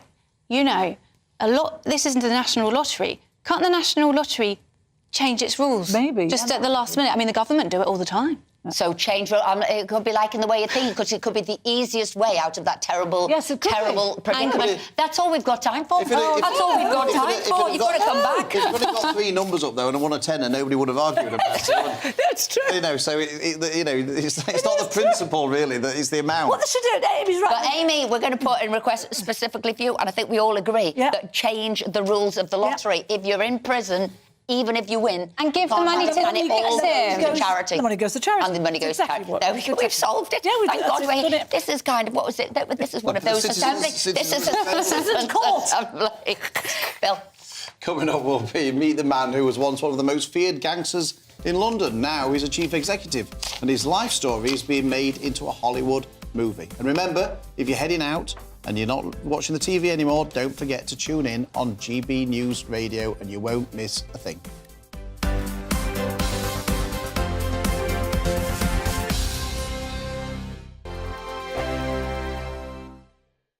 It's all about family, being in people's living rooms, all the interaction and getting to know who our viewers and listeners are. When I was young, my dad used to say, no, stop arguing. I wanted an outlet that would enable me to give my opinion. People are going through a really hard time right now, and I know that you don't feel like you're being listened to by the establishment. I came to GB News because it's the People's Channel, and I want the audience to have their say on the events of the day. We're dynamic. We do something different. Democracy shows that the wisdom of the nation is in its people. I get to travel to find out what the story is from a personal perspective. The British people aren't fools. We know when we're not being told the full story. We've got to work out how Britain moves forward from this. It's the best country in the world. The establishment had their chance. Now we're here to represent your views. Britain's watching. Britain's watching. Britain's watching. We're proud to be GB News, The People's Channel. Britain's news channel. Hello, I'm Michelle Dewberry, and you can join me every weekday 6 till 7 on Dubes and Co. You're an inspiration to us all. Clip that bit up. Well, you are. That's my ringtone. My political ambitions those days are gone, I can tell you. She's only teasing. Go on. He's probably going to want to lay down now. I'll give him 2 minutes to have one. Let's respectfully disagree. That's what we like on Dubes and Co. Come and join us. GB News, the People's Channel. Michelle Dewberry, weekday evenings at 6 o'clock. Start the day with GB News. We catch up on all the big stories you didn't hear the night before. And take a look at what the world's talking about this morning. That's right, Monday to Thursdays from 6 o'clock. It's Breakfast with Eamon and Isabel. Straight after breakfast, join us, Bev Turner and Andrew Pearce. We're going to take you through till noon.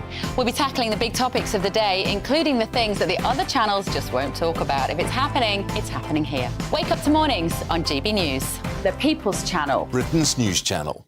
I'm Simon Evans. Join me on GB News for Headliners at 11 p.m. What's the scoop? I'll be joined by 2 of the country's top comedians. That's right. As we take a look at tomorrow's newspapers tonight. We're going to get into trouble. If it's a big story, we'll be covering it. Spill some tea on him.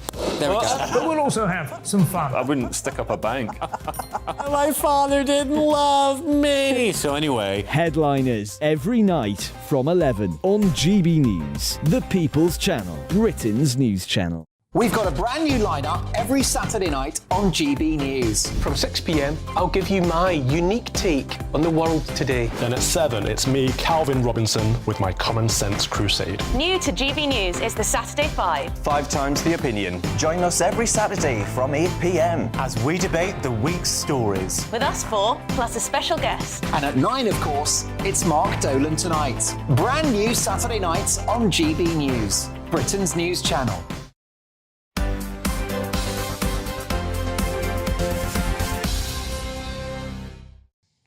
Welcome back to Saturday Morning with Esther and Phil. The time now is 11:21. Now, one of Britain's most feared gangsters is now a CEO whose book is about to be turned into a film. After being busted for an armed robbery in the early 90s, he spent 20 years in Category A prisons before a supernatural encounter turned his life around. Well, we're delighted to be joined now by Stephen Gillen, who is going to share his story with us. So you say you're one of the UK's most feared gangsters. I was going to say, says who? And why is that? Absolutely, Esther. They say this. I mean, you know, if you want to translate someone who had to go through what I went through in prison and, you know, all them offences and all that, you would say it's serious stuff. So go on, what? How did you get into that life of crime? I was groomed into it, Philip, really. I mean, we have to be accountable for our actions, you know. I've certainly paid for what I've done, as I should have done. But there's a lot more under the hood, as it were. You know, I was born here, taken to Belfast, you know, as a kid, see massive trauma over there. I was a young kid with a case on the boat by himself at 10, coming back to England. But you did armed robbery. Yeah. So there's no excuse for that, though, is there? I mean, that's Absolutely. what you ended up doing. But you served 20 years in prison. Yes, give or take for this. So, you know, I certainly paid for that, as I should have done. And, you know, I've since gone on to transform my life, you know, and use them experiences for the... But what happened? I mean, you were in effect 20 years in prison. That's a serious amount of time in prison. That's a kind of, you know, nobody, unless they're a habitual criminal, spends 20 years in prison. So what happened to turn your life around to make sure you never went back to prison again? What was the moment that changed your life? The first thing I would say, I was a habitual recidivist criminal, it has to be said. But people can change, right, Philip? You know, and I'm living proof of that. And, look, you know, I saw through that life for a long time. People talk about epiphanies. You know, there were many, you know, but I really had to change my life. I couldn't hurt people no more. You know, I wanted to be the best of myself, you know, and I had to make amends for the life that I was living. But what was it that, I mean, was there a particular thing that happened that made you say, I can't carry on like this, I've got to change? There were a few, Philip, really, to be honest. There was a few. I mean, I did have a spiritual experience, you know, at the very depth of my despair. This was a pivotal moment for me. But there were a few, to be honest. And so what have you done since? I just want to know one thing. When you're a hard case, which is obviously what you were, because there was a brutality that went in there, the epiphany, was it because you couldn't be a hard case anymore? Somebody was going to get you? I mean, really, what was it? Was it the error of your ways, or were you no longer the lion in the pack, as it were? You were now vulnerable yourself. What was it? That's a great question. I think it was both, Esther. You know, and I come to the point where I really realised that, you know, I played that role very, very hard, but I was someone who I was never meant to be. So, you know, when people say, oh, you know, you're bad, you're mad, all this stuff, I say no, you know. I just had the courage, the opportunity, the timing, the intervention to find my way back to myself. So what have you done since that moment? What have you done with your life? Well, you know, I was institutionalised after all the imprisonment I served. So, you know, I'd done a lot of voluntary work. I went back into prisons. I'd done a lot of that stuff, public speaking. I went to university. I got a degree. I went to business school. I started to build companies. I'd done a lot of So you're trying to make money the right way. You're trying to make it through legal means. Absolutely, yes. The way I should have, I should have done it before. Unfortunately, and it's no excuse, some of us are positioned for other things that we don't have the answers for, and we're propelled into things that are beyond our control, especially in the formative years. There's going to be a film about your life. Yeah. So what would you say are the highlights of this film? If somebody's going to watch it, why are they going to say, I want to see this Stephen Gillen's life? What are the highlights? What are we all going to be either in tears about, cheering for you for? Look, it's a bit of a exclusive now on this film. It's quite a journey doing a project like this. I talked to the producers in LA just the other week. It's back in the writers' room. It's actually going to be a trilogy because it's all in there, Esther. It's the humanness of the story that really is the thing. You've got the excitement, you've got all the stuff you would expect, but it's the transformational and it's the overcoming adversity. And finding your way back to yourself. How about your mum? Have you got got those relationships in? How about your mum? Is she pleased that you turned round the corner, or an auntie or a grandma? How about a wife or a child? Who are the emotional connections you've got? Yeah, I'm privileged now. I've had to rebuild my life and obviously work the way that we do to structure over many years to build a healthy life. And I'm very privileged now to, have populated my life with wonderful people, places and things. Just going back to when you started out in your life of crime, obviously your transformation is inspirational for lots of people, but how could you stop you when you were younger or somebody now from getting into that life of crime? What can be done to stop that from happening in the first place? And this is the point of it. Life is a journey. You know, it's what we become. Life gives us what we become, not what we want necessarily. You know, I mean, I've got the resilience code now, which is really targeted at the kind of progression. OK, all of these are words, trauma. Stephen, all of these are words to me, and I'm not really getting a picture here. What I want to know is if you spoke to a young Stephen, if you now were 12 or whatever, what would you say to him, having gone through everything you've gone through? What would you say to him to make sure he didn't become a thug, a brute, do armed robbery and end up in prison for 20 years? What would you say to him? That's really easy. Always do the next right thing, no matter how hard that is, and you'll end up somewhere good, I promise you. But, you know, when we go a little bit more detailed into this, it's about role models. It's about environment. It's about the family unit. It's about education. It's about programming.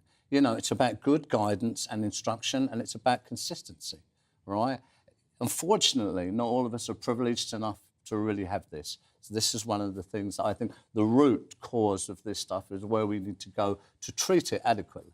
Stephen Gillen, thank you so much for sharing that with us. When's the film going to come out, by the way? When can we expect it? We need to get the first one right. I would say next year, early next year is the target. We will have you back on when it comes out. We'll go and see it and we'll have you back on, exactly, and then we'll tell you the highlights. Wonderful to be here. No, thank you for joining us. Now we've got some views here. Lots of views about the abortion debate we had on earlier. Stuart says, as technology keeps moving forward to keep premature babies alive, so it will also develop to detect pregnancy earlier. We should begin to discuss and prepare laws with this in mind. Early detection of pregnancy would resolve many, but not all of these issues. William's quite harsh. His question should be, why did you have intercourse if you weren't ready for a child, or did you not want the child? Surely the mother should understand this. I think, William, there's also very complicated issues why somebody could become pregnant. It wasn't a choice in some issues. And Simon in Bedford says, babies as early as 24 weeks have a chance of survival. No baby can survive without the intervention of other humans. It cannot feed or take care of itself for years to come. Even though I'm not in favour of terminations without good cause, I agree with them, but it should be up to a maximum of 12 weeks. That leaves plenty of time to arrange it. So a variety of views coming through there on the debate we had earlier on abortions. So lots still to come on Saturday morning with Esther and Phil. We'll be taking a look at all the grand national action. But first, here's the news headlines with Aaron.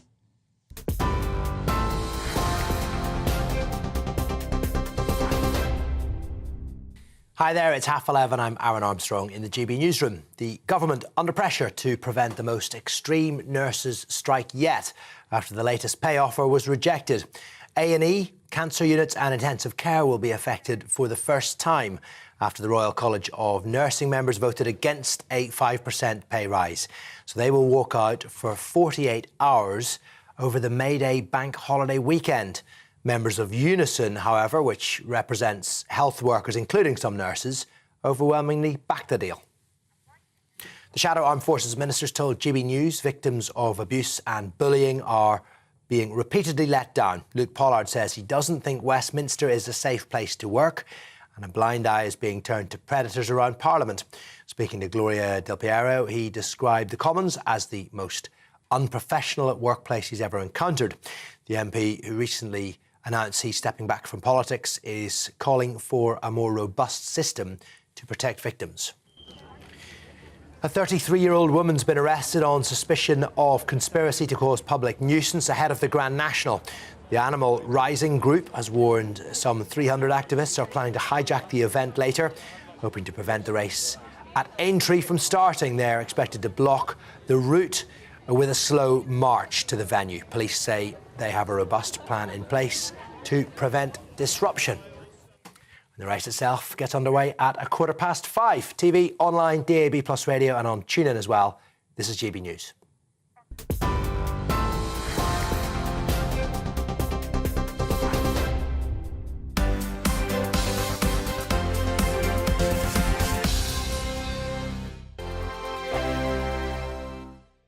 I joined GB News because I was sick and tired of not hearing my views being represented, not just mine, but so many people that I knew and spoke to. I just couldn't get my voice out there. I couldn't say anything. I couldn't do anything. Whatever the narrative was, I kind of had to follow it. GB News is there to provide a voice for those who have been ignored by the establishment media. We think different things, we've got a different style. GB News is here to be optimistic and positive about the future. It's real kind of dynamic and flowing, with the audience very much at the heart of it, like a big family.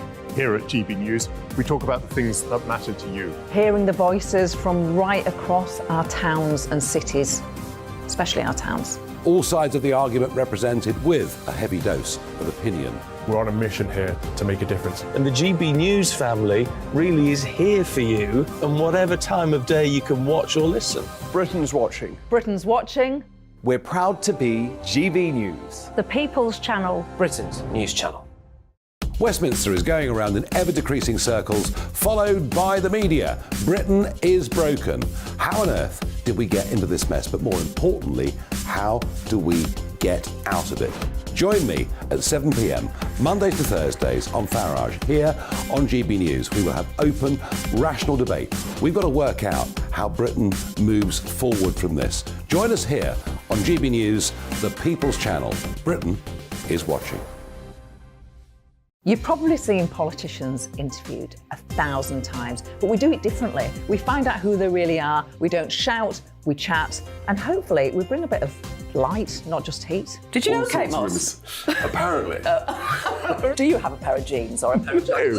No, of course I don't. What would I do with them? My friends are like, oh my God, what's she doing now? Join me every Sunday at 6 for Gloria Meets, only on GB News, the People's Channel, Britain's news channel. I'm Jacob Rees-Mogg, the Member of Parliament for North East Somerset and a former government minister. For years, I've walked the corridors of power in both Westminster and the City of London. We need to have the arguments, the discussions on how we make it better. Crop failures, famine, war, suffering on a scale completely unimaginable. We are putting the cart before the horse. As Charles I said at the scaffold, he was the true defender of liberty. Yeah, I've completely derailed the conversation. Join me Monday to Thursday at 8 p.m. on GB News, Britain's news channel. I'm Mark White. As GB News Home and Security Editor, I cover those key issues that are so important to you. Our authorities, our communities doing all they can to combat violent crime. With the public services under unbearable strain, why are we still failing to control our borders? Defence, the first priority of any government, has been continually hollowed out. Can we trust our politicians to protect the armed forces? Join me, Mark White, on GB News.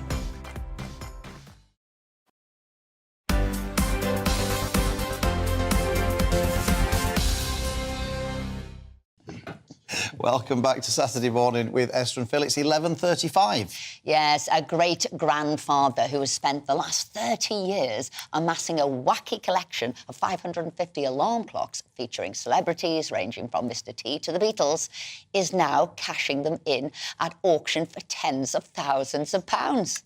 We're joined now by TV auctioneer and antiques expert Charles Hanson, whose auction house will be selling off the clocks. Thanks so much for joining us, Charles. 550 alarm clocks sounds quite excessive to me. I'm taking it this is going to be one of the biggest ever offered up at an auction, is it, of alarm clocks? I feel like saying ding dong. It's just, tick-tock. Even now the clocks are ticking. I can hear them in the sale room. I mean, we see all sorts, and I think what is a joy is what people just thrive on collecting, from clocks to whatever else. We're all so different in terms of our collecting passions, and this collection is like no other. But Charles, why is it so exciting, this collection? To me, one alarm clock could be like another alarm clock. Something I don't want going off first thing in the morning. But what is interesting about these? I heard that the Beatles one sound interesting to me. But what to you is the big sellers? What's the one's going to bring in the cash? Yeah. If you look at the collection there, it's full of colour. It's full of just, should we say, life of the times. Early Mickey Mouse there, for example. We've got, clocks from the 60s and the Beatles, almost in an advertising, colourful way. They define different decades. They define nostalgia and culture. And I suppose me as a young boy in the late 70s, there's clocks there which take you back in time, and they're just charming. And there's some which are worth £2,000 or £3,000, others worth £30. It's just an amazing, almost museum collection which we are going to disperse, and just one of those amazing collections. And so, are these things good long-term investments, Charles, or is it just if you happen to be an enthusiast for alarm clocks, you'll be interested in or this? Need one? Or can people buy these and expect to, in years to come, have made a return on their investment? Yeah, I think hugely. I think the market for collectibles is always evolving. The collector's objects of yesterday are tomorrow. Things like Pokemon cards, things like early mobile phones are increasing in value. But I think, we need a really keen Asian buyer who says, look, I want this collection. Forget the auction. I'll pay you X for the entirety. And that'll be a windfall for our client. But really, you will not find anything like it in quantity alone. And it's just, I think, for all of us, a joy to see clocks through the ages which define time, and I think now become timeless. We're running out of time. We're running out of time. Charles Hanson, thank you very much indeed for joining us. It also says don't throw anything away and keep the boxes and keep the instructions. You've got to have all of that. I thought it was what was interesting was he was saying that it'd be good if somebody came along from I think he said from the east to buy the whole lot. I thought it would save a lot of time, wouldn't it, if somebody came in and bought the whole lot? I mean, if they're going to sell them off one by one, it could take ages, couldn't it, to auction off 550 Anyway, look, clocks. one of the world's biggest horse races goes ahead today at the Aintree Festival. Millions of us take a punt on the Grand National. And the field is wide open. There's 40 horses due to race, with last year's winner Noble Yates amongst the favourites. Let's cross live to Aintree and get the inside knowledge, we hope, from Racing TV's Nick Luck. Nick, are you there at Aintree for us? Yes, see, we're lucky. He's lucky we've got him, Mr. Luck himself. Nick, I'm here, Phil, Esther. Good to talk to you. Great to be here at Aintree. Such a special place. There's no sporting occasion quite like this. There's no sporting venue quite like this, and you can really feel the buzz. And the sun's come out for us as well, even better. Brilliant. And there was speculation about this protest from these so-called animal rights people. Has that been dealt with, or is that still a concern for the day? Well, as I drove down the 59 just opposite the main gate, there was I would say a small smattering of protesters. You would expect that most years. I didn't see an increased presence, particularly given the headlines that we've had this week. Obviously, Merseyside police are incredibly experienced at dealing with unrest in this respect across all the sporting venues in Liverpool, and they're going to be incredibly cautious, incredibly vigilant. There won't be anybody here at the racecourse or in Mersey police taking anything for granted, but they've had to deal with situations before, and I'd be very confident if a situation does arise that they'd be able to deal with it again. The racecourse isn't until 5:15 this evening. Now, there's always a great story behind the Grand National winner, Nick. So what would be the biggest and best story out of today's field if it were to happen? Oh, I think so many stories. I particularly would love to see Corach Rambler win the race for Lucinda Russell and Peter Scudamore, the former jockey, of course. Derek Fox, his rider, won the race on One for Arthur, who we recently lost. He won the race a few years ago. They're an incredibly popular, hard-working team. And this horse, Derek, has saved himself all week to ride him. He's coming back from injury. He missed the ride on a Hoy Senior 2 days ago. I think he'd be a wonderful story. There's a story of the American Pierre Manigault, who bought a horse called Cape Gentleman to run in this race. And his great-great-uncle won the race as a jockey 100 years ago. His family since emigrated to the States, and he bought Cape Gentleman just to run in today's race. Now he's 100 to 1, so I don't think he's got any chance of winning. But you talk about great stories, that would certainly be one of them. But you can find one in just about every single horse in this race. And punters remember Rachel Blackmore becoming the first woman to win the race 2 years ago on Manila Times in COVID year. It would be lovely if she could repeat the trick in front of a huge crowd this time. She rides a horse called Ain't That a Shame, who has been incredibly well backed in the last 24 hours and could easily start favourite for the race. And of course, her boyfriend, Brian Hayes, has also got a ride in the race. We were speculating earlier if they were neck and neck up the home straight, whether one would let the other one win. We both said we wouldn't let the other one win. Husband-wife team here said we'd be going for it, making sure one of us won.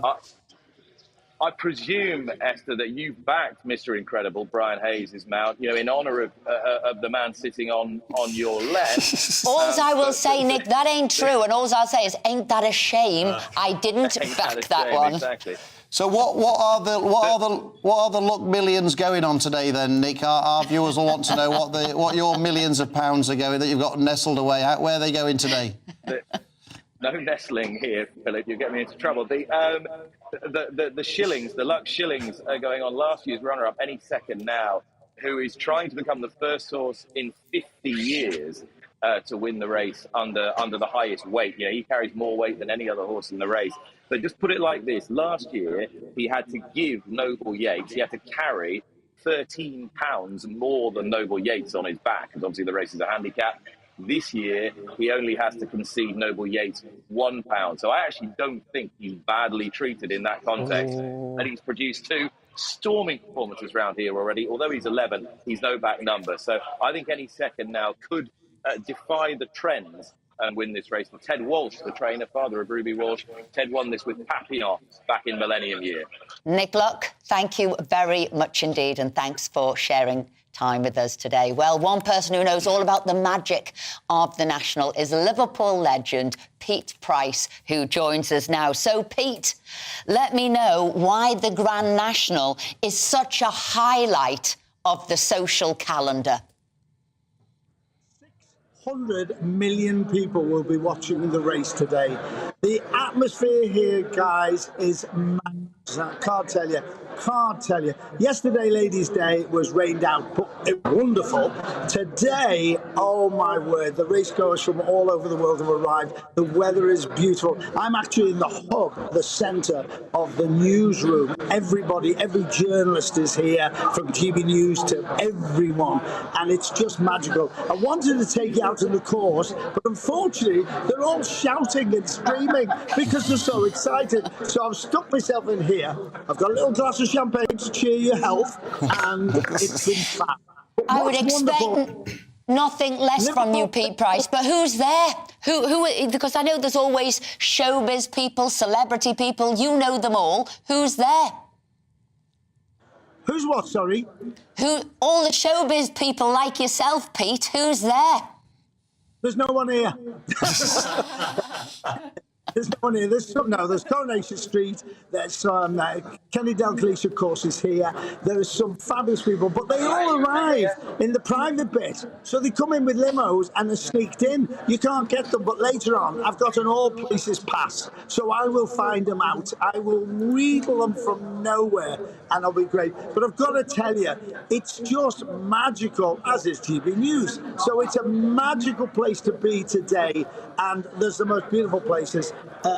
We've got new restaurants. It builds every year. It works every year, and it's great. And you should be here. You two should not be on telly. I tell you, we wished we were there, but you sort of bringing it to us, we feel as if we are. Pete Price, as ever, Mr. Liverpool, thank you for giving us an insight there to the Grand National, and enjoy your glass of champagne. Having difficulties hearing, but he used to judge the best dressed, etc. He was always there, and he's always hobnobbing with people. But what a sensational day. And of course, it's a big anniversary this year, 2023 Grand National. It's 50 years since Red Rum won his first Grand National, when he beat Crisp in the greatest horse race that's ever taken place. And it's 40 years since Jenny Pittman became the first woman to train the winner of the Grand National. And as you said, it is just the greatest race on earth, and it is a test of endurance as well. It goes for the quickest time ever, something like 8 minutes, 47 seconds.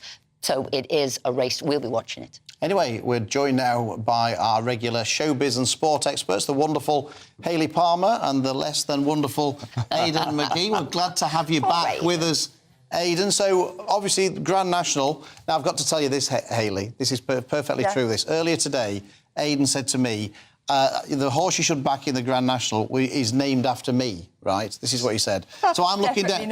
I'm looking down the list of runners, and I found it, the Big Dog. Right? And he said, "No, it's Mr. Incredible." No, I mean, do you not think I'm nearer the mark with the Big Dog than Mr. 100%. I actually wanted Mr. Incredible too, but when I found out Aidan was back in it, I thought I'd choose a different one. So I said Ain't That a Shame. Yeah, and now that means that I haven't got anybody to back now. So you're all taking everybody's horses. Bookies are worried because if Ain't That a Shame wins with Rachel Blackmore, they're going to get absolutely cleaned out today because that's where the money's going to go. But they frequently do get cleaned out on the big days, don't they, Phil? Yeah, they do. But I mean, she won it. She was the first female jockey to win it two years ago with Minella Times. So, I mean, it would be incredible if she could win it for a second time. Most jockeys don't win it at all. What are you going for in the Grand National? Well, I was going to do Ain't That a Shame, but it doesn't matter. We've both gone from the same horse. Harry Redknapp's got a horse called Back on the Lash. Yeah, one of our friends of the show, of course. I'm going for the winner, which is it was favourite. I believe you, Phil, actually, because you're really knowledgeable, aren't you? It was favourite earlier in the week. It's not now, but it's called Corach Rambler. Oh, OK, I'm going with that then. I trust you. It won at Cheltenham. It's trained in Scotland by Lucinda Russell. She won it before with One for Arthur. But the horse won at Cheltenham, and if the handicapper could have his time again, it'd be carrying £10 more in weight. I just say, don't put it on the nose. You've got to put it each way. Definitely each do way. A couple of horses each way. I mean, literally, pennies on it each way. Global TV audience, 600 million people. My mum always used to win every year, and then I said, how many horses have you backed? It's like about 20. That's what I'm like. Is there anything else happening in the sporting world at all this week? Or is it just all Aintree? No, it's just Aintree. No, well, QPR are playing late today. The less on that, the better. We've got Arsenal tomorrow. Man City today. They're playing Leicester at 5:30. Now, that could cut their lead to 3 points. Leicester have got a new manager, though. Could they get a bounce? Possibly. Tomorrow, Man United are playing Brighton. Big problems for them because they're over-invested in all these 4 tournaments and they're losing players left, right and centre. Lisandro Martinez, their defender, the World Cup winning defender with Argentina, he's out for the season. So Brighton will be buoyed ahead of that tomorrow. That's the FA Cup semi-final. So, yeah, lots going on in the football, but I've been mainly concentrating on the horse racing, I must admit. Showbiz. Yeah, I want to talk about Made in Chelsea because Jamie Lang from Made in Chelsea got married yesterday at the top of my road, Chelsea Old Town Hall. And I was quite concerned, actually, because I noticed that 2 of his best friends weren't there. Spencer Matthews, who were you peering through the church, I was at Waitrose, was I was having a little look. And Spencer Matthews, who they've known each other since they were 15 years old, Jamie's also godfather to his child, and also Sam Thompson. There they are, looking stunning. They weren't there, and I just thought to myself, actually, if that was my wedding, I'd want my best friends there. Would you change the date, maybe, so that everyone could come? Because they're both on holiday. So who's changing the date? The people who are having the wedding, no, they keep the date. But you'd say to your friends, because usually you put your invite Friday's out, don't quite you? cheap, I imagine, as well. 6 months out or whatever it is, and you'd say, come to the wedding, and then they could have changed the holiday. Is that what you're thinking? Would you? I think, yeah, if it was me going on holiday, I was the friend, I would change the holiday. But I have found out... Yeah, well, maybe if it was Barbados, I'd have to think about it. But I have found out that they are having another wedding ceremony in Seville, which Spencer is attending. So maybe they've got a couple of weddings. So I didn't realise they were having a couple of weddings. Would you change your date of your holiday to go to a friend's wedding? I don't know. Depends on the cost. Depends if you go get a refund or not. Depends on the cost, really, doesn't it? It's all about cost. Well, if it's your best friend... What would you... You wouldn't change your holiday plans? Oh, get lost. I would. No way. Because if they tell you so far in advance, the reason you tell people so far in advance is they save the date. Thank you very much. That's to save the date. So, yes, I would. I'm suspicious of And anyway, you'd have paid for the holiday, Phil. So so you wouldn't have cared. Friday's probably quite reasonable in terms of price, isn't it, to get married? And if you have to lose a few guests, one of those things, isn't it? Brutal. Absolutely. Who said brutal. romance was dead, eh? Yeah, exactly. And anything else? Come on. Yeah, I want to talk about Britain's Got Talent because that starts tonight with new judge Bruno Tonioli, who's taking over from David Walliams, of course. Now, I have a couple of friends, actually, that have applied to go on the show. And it's really interesting. Friends? It's not you, is it? It's not me. Friends. I'm not singing, don't worry, I'm doing a magic trick. Is it Aidan? It's Aidan, yeah, he's trying to give rubbish jokes. Doesn't get through the first round. I think it's quite interesting what goes on behind the scenes because... if I wanted to be on the show, if I wanted to... What would you do? What are you auditioning Playing with? a tambourine. Now, so what would you do? What's the process do you go through? Well, apparently it's 7 weeks of auditions, but they do actually scout people. So the people I know are sort of in the industry anyway. Oh, I see. They actually say, would you like to come on the show? But what you have to do is supply a couple of songs, write your own songs. So they've got like a collection of all your songs.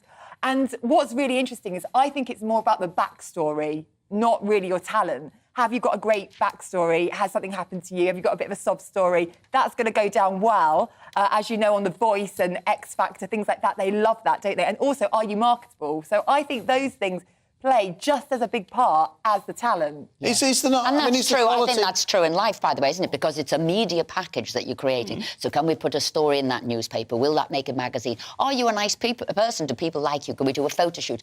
I can see why all that. Because it's a commodity you're selling now. I understand all that, but this has been going for years now, hasn't it? Britain's Got Talent. Yeah. Now, you'd think at some point the quality must be getting diluted. I mean, for me, you see a star now and then. I think when these talent shows first started, Pop Idol, for example, I think it was quite raw. You I had a Gareth Gates hairstyle. It's Gareth Gates in your younger days. I think you would literally just go through one round of judges and then go in front of the celebrity judge panel. But now it's so produced. You get new pop stars, new singers, new every year because more people are born and come forward. Everybody so of course wants you're to going do it. to drop the standards. But for me, There'll be more people coming forward each year. The standard was always low. The standard was always low. That's not... Says Aidan. No, but hang on. What were you thinking? I could be better than that. Well, now and again, yeah, possibly. No, get lost. The whole fun of it was you get these awful auditions and Simon Cowell just laugh out of the house. So wasn't that the best bit? It was good because he used to be brutal in those days. He used to say that's not okay, And you know, you're rubbish. Well, they but can't do now that I anymore. feel like they're all being too nice. Yeah. We want that. I agree. Well, you want people to say Philip you're answered rubbish. that question. I think that was interesting. Have the standards fallen? Because if you see the adverts for it, they keep saying, that's the best act we've ever seen. That's amazing. Which makes me think they are not the best acts they've ever seen. So why would you have to say it at least 6 times in the trailer? So is that why you're suspicious, Philip? I don't know. I just think it's had its day. I agree. Well, it's had a long run. 20 years now, this kind of stuff. Am I going to sit in and watch it tonight? No. Whereas once upon a time, I was like, do not talk to me. I'm watching Pop Idol, Will Young, Gareth Gates final. Yeah. Do not disturb. Now, you were watching the Agatha Christie. I did. I went to the stage play of it, which I've been really looking forward to. You said you were going to invite me to that. Yeah, you're off the list now, Aidan. Yeah, you didn't get invited. So, quickly, because we're running out of time. So basically, I was wondering how they were going to fit, a week's trial into 2 hours, but they did it ever so well. The actresses just had the accents off, Colleen's accents. It's all right. They do full lives of 70 years in 2 hours as well. So you're all right. There was nothing to worry about there. Aidan, Hayley, thank you very much indeed. That's all we've got time for today. We'll be back at 10 a.m. next Friday. Stay tuned to GB News. Coming up next is GB News Saturday with Martin Daubney, and good luck picking the winner of the Grand National. Hello there, good morning. It's a sparkling start to the day across many areas, settled through the weekend, although we will see some rain in the northwest on Sunday. And in fact, through this first part of the day, a little rain just lingers on across the far southeast, that low pressure system clearing towards France. Elsewhere, quieter skies, and with that, the